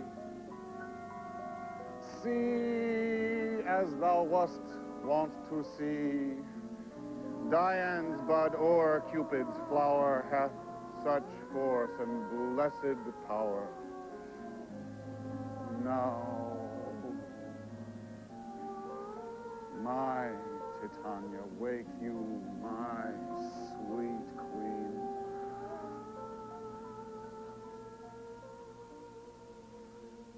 My Oberon, what visions have I seen? Methought I was enamored of an ass.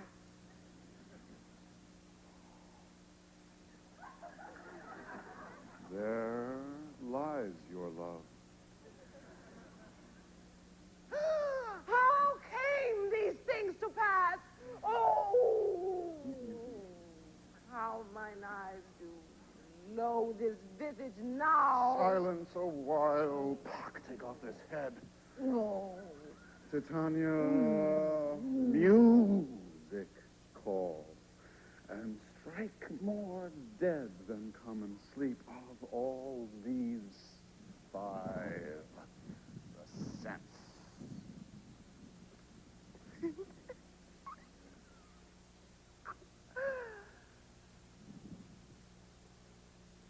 Music.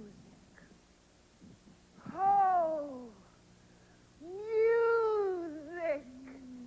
Such a charming sleep. Now when thou wake, with thine own fool's eyes. Sound. Music. Come, my queen, take hands with me and rock the ground whereon these sleepers be.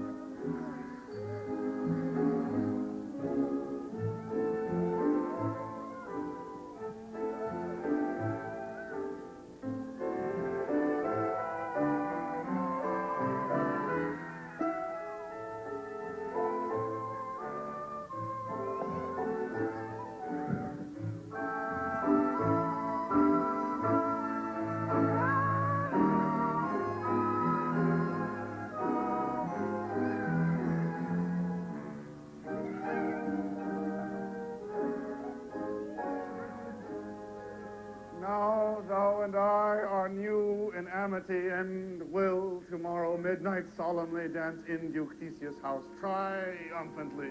And blessed to all fair prosperity, there shall the pairs of faithful lovers be, wedded with Theseus all in jollity. Very Lord, attend and mark. I do hear the morning lark. And my queen,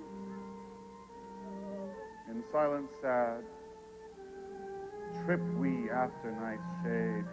We the globe can compass soon, swifter than the wandering moon. Come, my lord, and in our flight tell me how it came this night that I, sleeping here, was found with these mortals on the ground.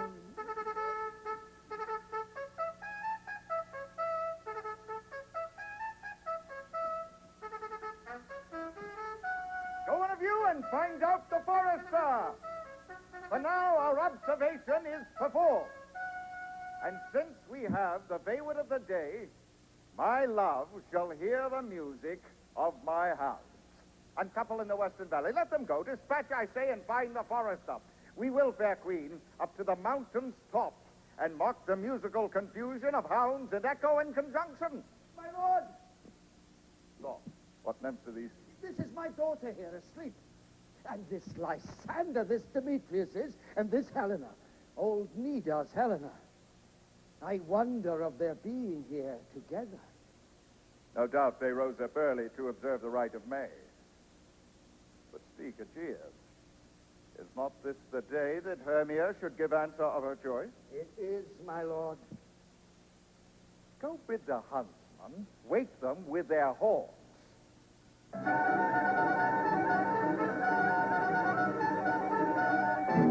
Good morrow, friends.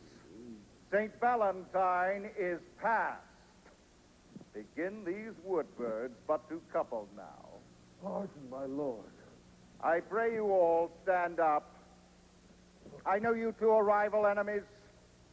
How comes this gentle concord in the world, that hatred is so far from jealousy to sleep by hate and fear no enmity? My lord, I shall reply amazedly. Half sleep, half waking, but as yet I swear I cannot truly say how I came here. But as I think, for truly would I speak, and now I do bethink me, so it is. I came with Hermia hither. Our intent was to be gone from Athens, where we might, without the peril of the Athenian laws. Enough, enough! My lord, you have enough. I beg the law upon his head. They would have stolen away. They would. Demetrius, thereby to have defeated you and me, you of your wife and me of my consent. Of my consent that she should be your wife. My lord, fair Helen told me of their stealth, of this their purpose hither to this wood, and I, in fury, hither followed them, fair Helena in fancy following me. But my good lord, I wot not by what power, but by some power it is. My love to Hermia melted as the snow, and all the faith, the virtue of my heart, the object, and the pleasure of mine eye is only Helena. To her, my lord, was I betrothed ere I saw Hermia.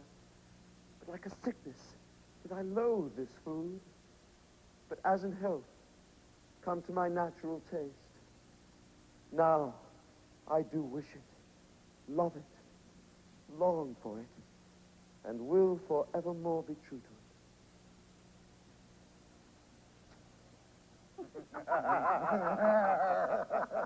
Well, lovers, you are fortunately met. Of this discourse we more will hear anon. Aegeus, I will overbear your will, for in the temple by and by with us, these couples shall eternally be knit. And for the morning now is something warm. Our purposed hunting shall be set aside. Away with us to Athens, 3 and 3. We'll hold a feast in great solemnity. Come, Hippolyta.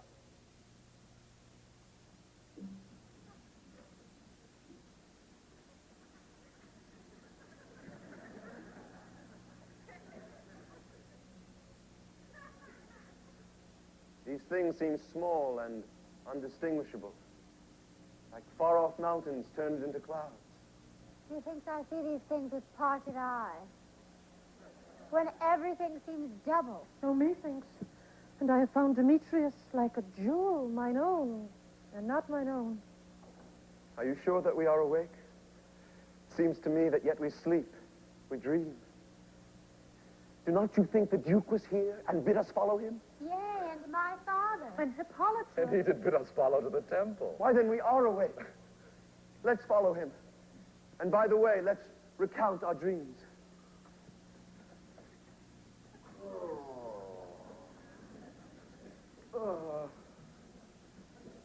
When my cue comes, call me and I will answer. My next is most fair Pyramus. Now, Peter Quince, flute the bellows, mender, snout the tinker. Starveling! God, my life. Stolen hence and left me asleep. I have had a most rare vision. I have had a dream. It passed the wit of man to say what dream it was. Methought I was... There's no man can say what. Methought I was... And methought I had...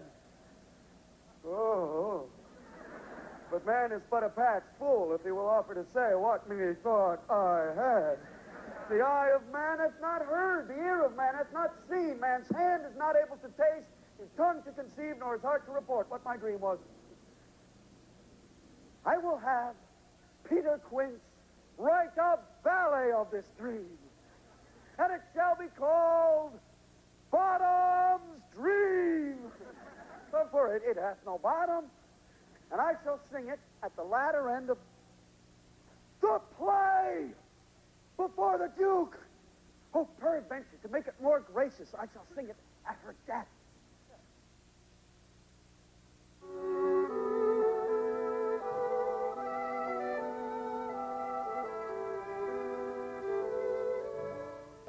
La la la la la la la la la la la la la la la hey la la la la la la la la la la la la la la la Have you sent to Bottom's house? Has he come home yet? He cannot be heard of. Out of doubt, he is transported. If he come not, then the play is marred. It goes not forward, doth it?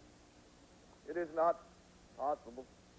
You have not a man in all Athens able to discharge pyramids but he. No, he had simply the best wit of any handicraft man in Athens. Yea, and the best person, too. And he is a very paramour for a sweet voice. Oh, no. No. You must say paragon. For a paramour is, God bless us, a thing of naught. Masters! Masters, the Duke is coming from the temple, and there is 2 or 3 lords and ladies, more married. If sport had gone forward, we had been made men. Oh, sweet bully Bottom. Thus hath he lost 6 pence a day during his life. He could not have escaped 6 pence a day. Where are these lads? Where are these hearts? Bottom? Oh, those courageous day! Almost Oh, masters, I am to discourse wonders. But ask me not what, for if I tell you I'm not true Athenian, I will tell you everything. Why does it fell out? Oh, let us hear, sweet Bottom. I was not a word out of me. Now, all I will tell you is that the Duke has dined. Get your apparel together, good strings to your beards, new ribbons to your pumps, every man look over his part. For the long and the short is our play is prepared. In any case, let Thisbe have clean linen, and let not him that plays the lion tear his nails, for they shall hang out as the lion's claws. Ladies? Oh, and good masters, eat no onion nor garlic, for we are to utter sweet breath, and I have no doubt but to hear them say it is a most sweet comedy. No more words. Away. Go! Away!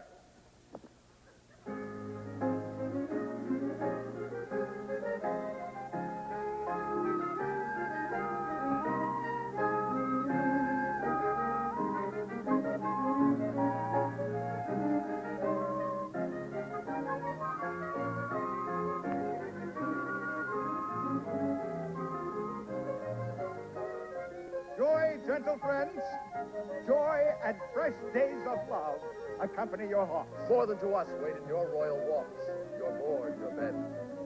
Come now, what masks, what dances shall we have to wear away this long age of 3 hours between our after supper and bedtime?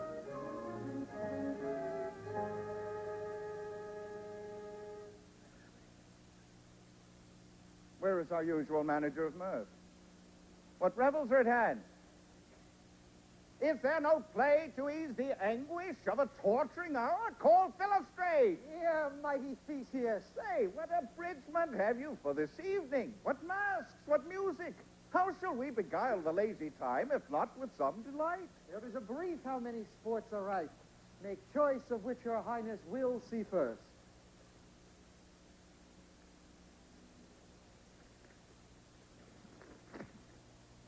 The battle with the centaurs.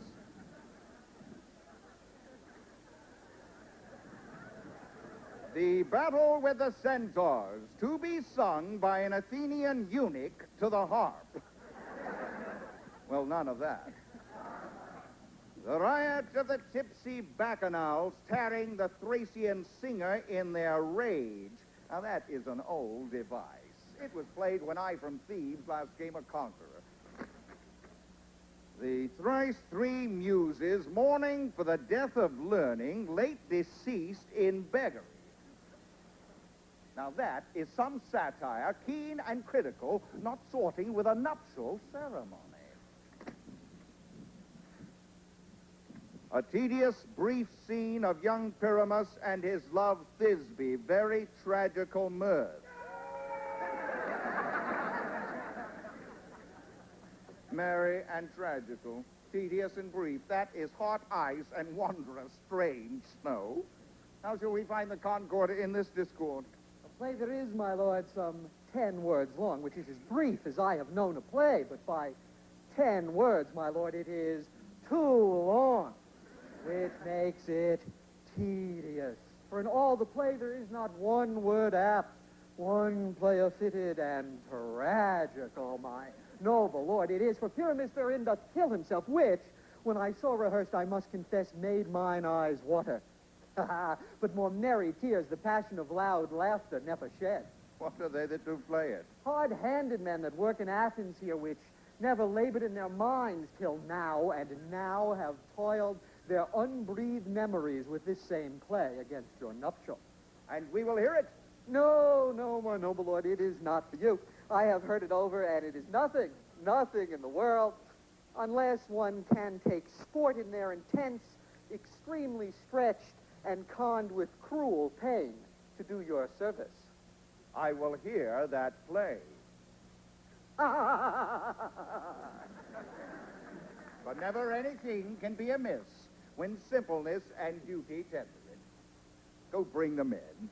I love not to see wretchedness o'ercharged, and duty in his service perishing. Why, gentle sweet, you shall see no such thing. He says they can do nothing in this kind. The kind are we to give them thanks for nothing. Our sport shall be to take what they mistake, and what poor duty cannot do, noble respect takes it in might, not merit. So please your grace, the prologue is addressed. Let him approach.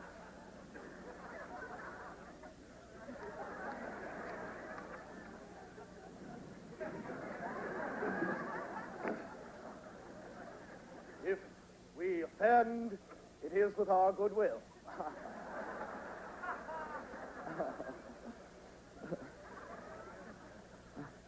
That you should think we come not to offend, but with goodwill. To show our simple skill, that is the true beginning of our end. Consider then, we come but in despite. Now we do not come, as minding to content you, our true intent is. All for your delight, we are not here.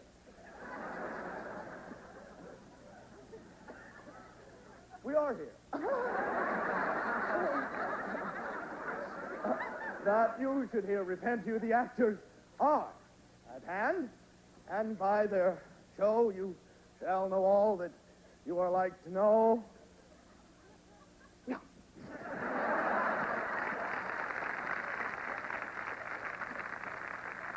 This fellow does not stand upon points. A good moral, my lord. It is not enough to speak, but to speak true. His speech is like a tangled chain, nothing impaired, but all disordered. Who is next? Gentles, perchance you wonder at this show. But wonder on till truth make all things plain. This man is Pyramus, if you would know. This beauteous lady, Thisbe, is certain. This man with lime and rough cast doth present wall, that vile wall which did these lovers sunder, and through whose chink, poor souls, they were content to whisper, at the which let no man wonder. This man, with lantern, dog, and bush of thorn, presenteth moonshine.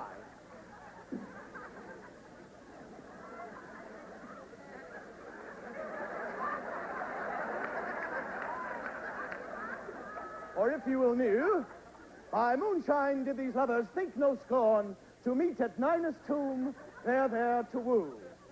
This grisly beast, which lion hight by name, you ladies knew who. The trusty Thisbe, coming first by night, did scare away, or rather did affright. And as she fled, her mantle she did fall, which lion vile with bloody mouth did stain. Anon comes Pyramus, sweet youth and tall, and finds his trusty Thisbe's mantle slain, whereat with bloody, blameful blade, he bravely broached his boiling bloody breast.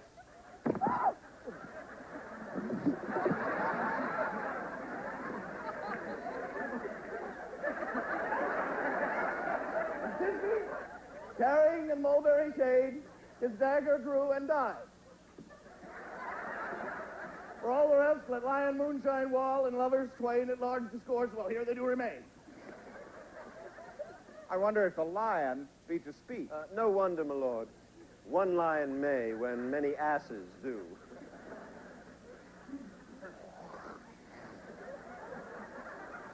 In this same interlude it doth befall that I, one Snout by name, present a wall. And such a wall as I would have you think that had in it a crannied hole or chink, through which the lovers Paramus and Thisbe did whisper often very secretly. This loam, this rough cast, and this stone doth show that I, one Snout by name, present a wall.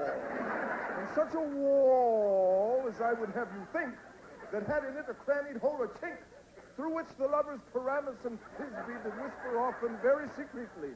This loam, this rough cast, and this stone doth show that I, one Snout by name, present a wall. And such a wall as I would have you think that had in it a crannied hole or chink, through which the lovers... Look, night! Oh, night with you so black! Oh, night, whichever art, when day is not! Oh, night! Oh, night! Alack, alack, alack! I fear my Thisbe's promise is forgot, and thou, oh, wall, oh, sweet, oh, lovely wall, that stands between her father's ground and mine. Thou, oh, sweet, oh, lovely wall, show me thy chink to blink through with mine eyes. Show me thy chink. Thanks, courteous wall. Jove shield thee well for this.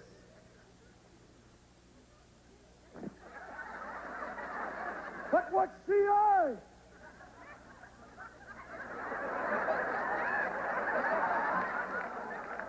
No Thisbe do I see. Oh, wicked wall, through whom I see no bliss. Cursed be thy stone for thus deceiving me. The wall, methinks, being sensible, should curse again. No, in truth, sir, he should not. Deceiving me is Thisbe's cue. She is to enter now, and I am to spy her through the chink. You shall see it'll fall out pat as I told you.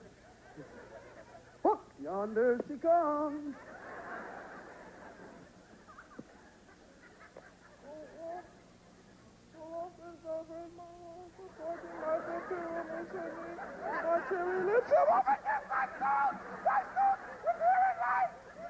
I see a voice. Now will I to the chink to spy, and I can hear my Thisbe's face. Thisbe! Ah!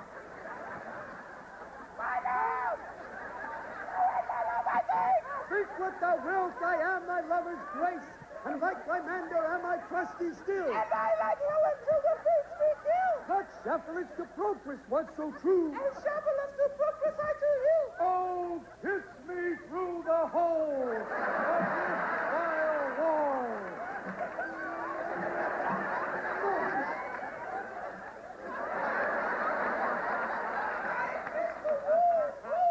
Not your lips at all.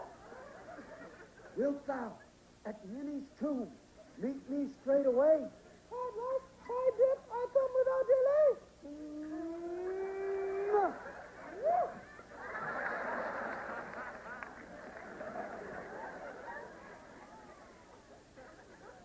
Thus have I, one Snout by name, presented a wall. And such a wall as I... And being done thus wall, away doth go.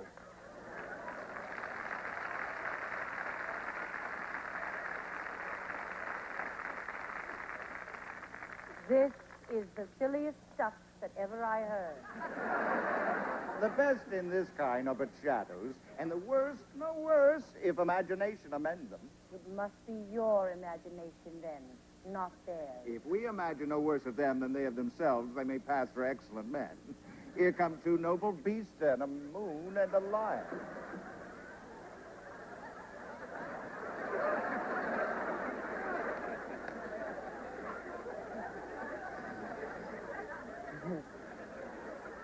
You, ladies, you, whose gentle hearts do fear the smallest monstrous mouse that creeps on floor, may now perchance both quake and tremble here, when lion, rough with wildest rage, doth roar, and know that I a snug bejoiner am.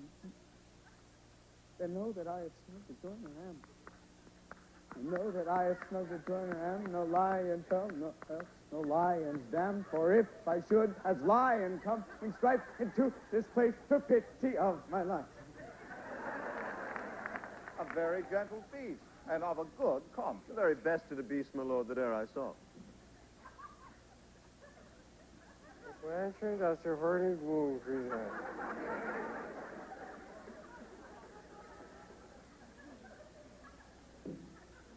Miss Blanchard, that's your verdict wound, myself, the man in the moon, who seems to be.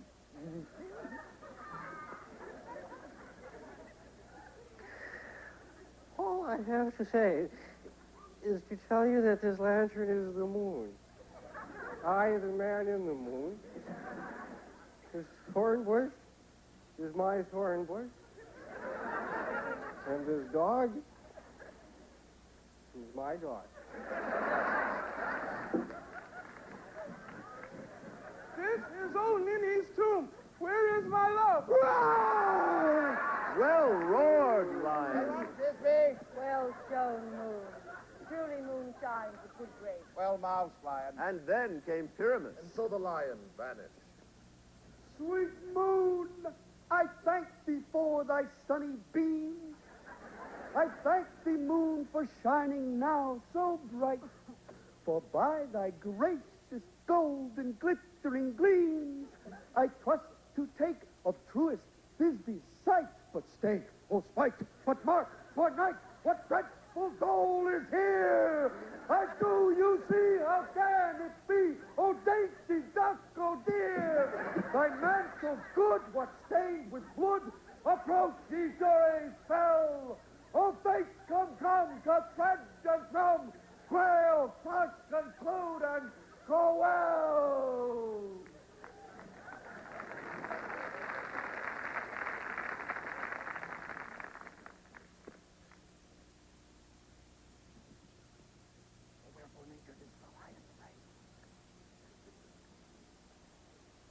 Wherefore nature did the lion free.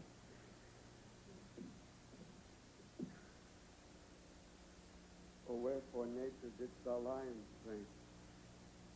Since lion vile hath here deflowered my dear, which is, no,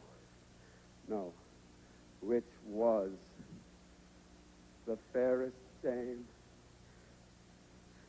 that lived, that loved, that liked, that looked with tear.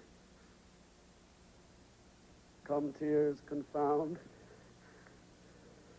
outsoared, and wound the pap of Pyramus. Aye, that left pap where the heart doth hop. Thus die I, thus, past. Now am I dead, now am I fled, my soul is in the sky. Sun, lose thy light, moon, take thy flight. Now, die, die, die, die.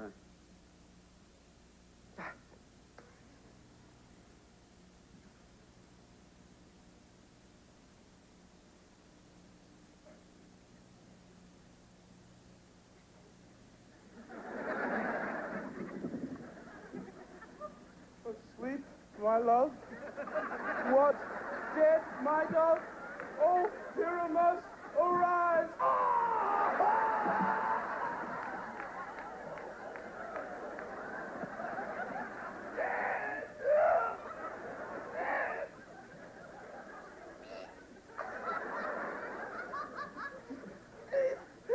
A tomb must cover thy sweet eyes. These lily lips. This cherry nose. These yellow cowslip cheeks are gone. Lovers make moans. His eyes were as green as leeks. Sisters free, come to me with hands as pale as silk. Raise him and boy! That you have shone with years this little silk. John, not a word. Come, trusty sword. Come, blade. My breast in blue. And farewell, friend. Thus give me ends.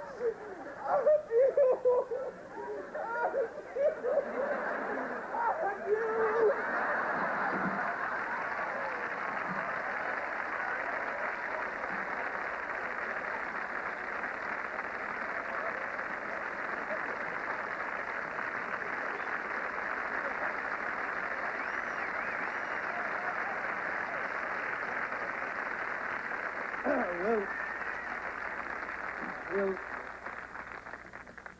Will it please you to see the epilogue? Or to hear a Bergamasque dance between our company? No epilogue, I pray you. For your play needs no excuse. Never excuse, for when the players are all dead, there need none to be blamed. Marry, if he that writ it had played Pyramus and hanged himself in Thisby's garter, it would have been a fine tragedy. And so it is, truly. And very notably discharged. But come, you're Bergamasque. Let your epilogue alone.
The iron tongue of midnight hath told 12 lovers to bed. 'Tis almost fairy time. I fear we shall outsleep the coming morn as much as we this night have overwatched. This palpable, gross play hath well beguiled the heavy gait of night. Sweet friend, to bed.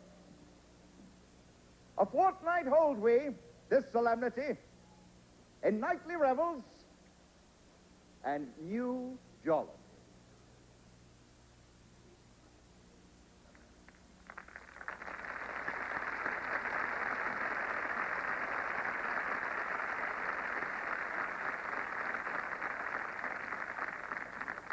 Now the hungry lion roars, and the wolf beholds the moon, whilst the heavy plowman snores, all with weary task fordone.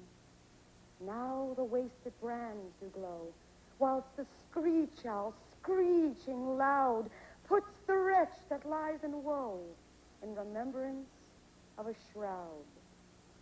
Now it is the time of night, that the graves, all gaping wide, everyone lets forth its fright, in the churchway paths to glide. And we fairies that do run by the triple Hecate's team, from the presence of the sun, following darkness like a dream. Now our frolic, not a mouse shall disturb this hallowed house. I am sent with broom before to sweep the dust behind the door. Through this house give glimmering light by the dead and drowsy fire. Every elf and fairy sprite hop as light as bird from briar. Hand in hand with fairy grace, we shall sing and bless this place.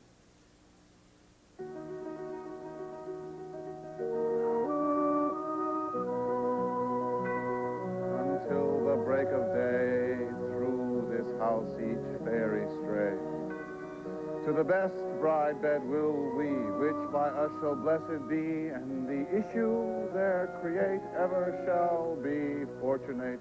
So shall all the couples three ever true in loving be. And the blots of nature's hand shall not in their issue stand, never mole, hair, lip, nor scar, nor mark prodigious such as are despised in nativity shall upon their children be. With this field dew consecrate, every fairy take his gate, and each several chamber bless through this palace with sweet peace, and the owner of it blessed ever shall in safety rest. Trip away. Make no stay. Meet me all by break of day.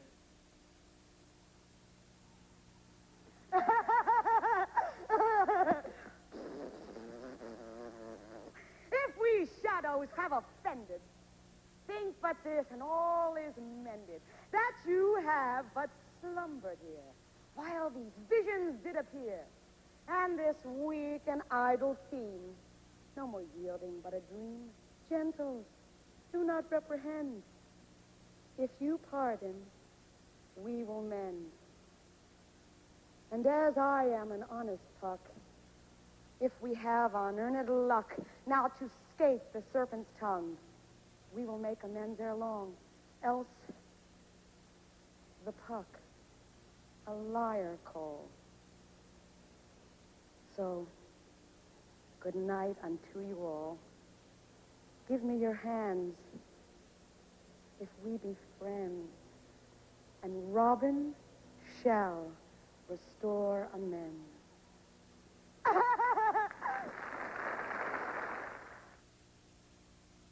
This is David Burney, signing off.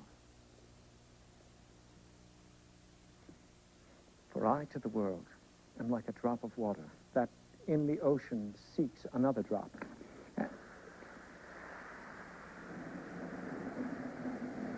I thought so. Look, let's take a look at some scenes from next week's production. Please join us in another theatrical experience on stage.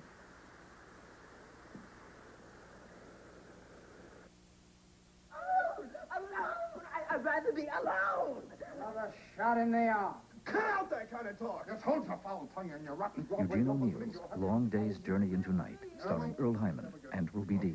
Oh, I'm sure you'll hold it well. You always have. I've never missed a performance in my life. That's the proof. We are such stuff as dreams are made of. Yeah, we are such stuff as manure is made on, so let's drink up and forget it. It's more my idea. This is David Burney, hoping you enjoyed yourself as much as I did. Thank you for being with us.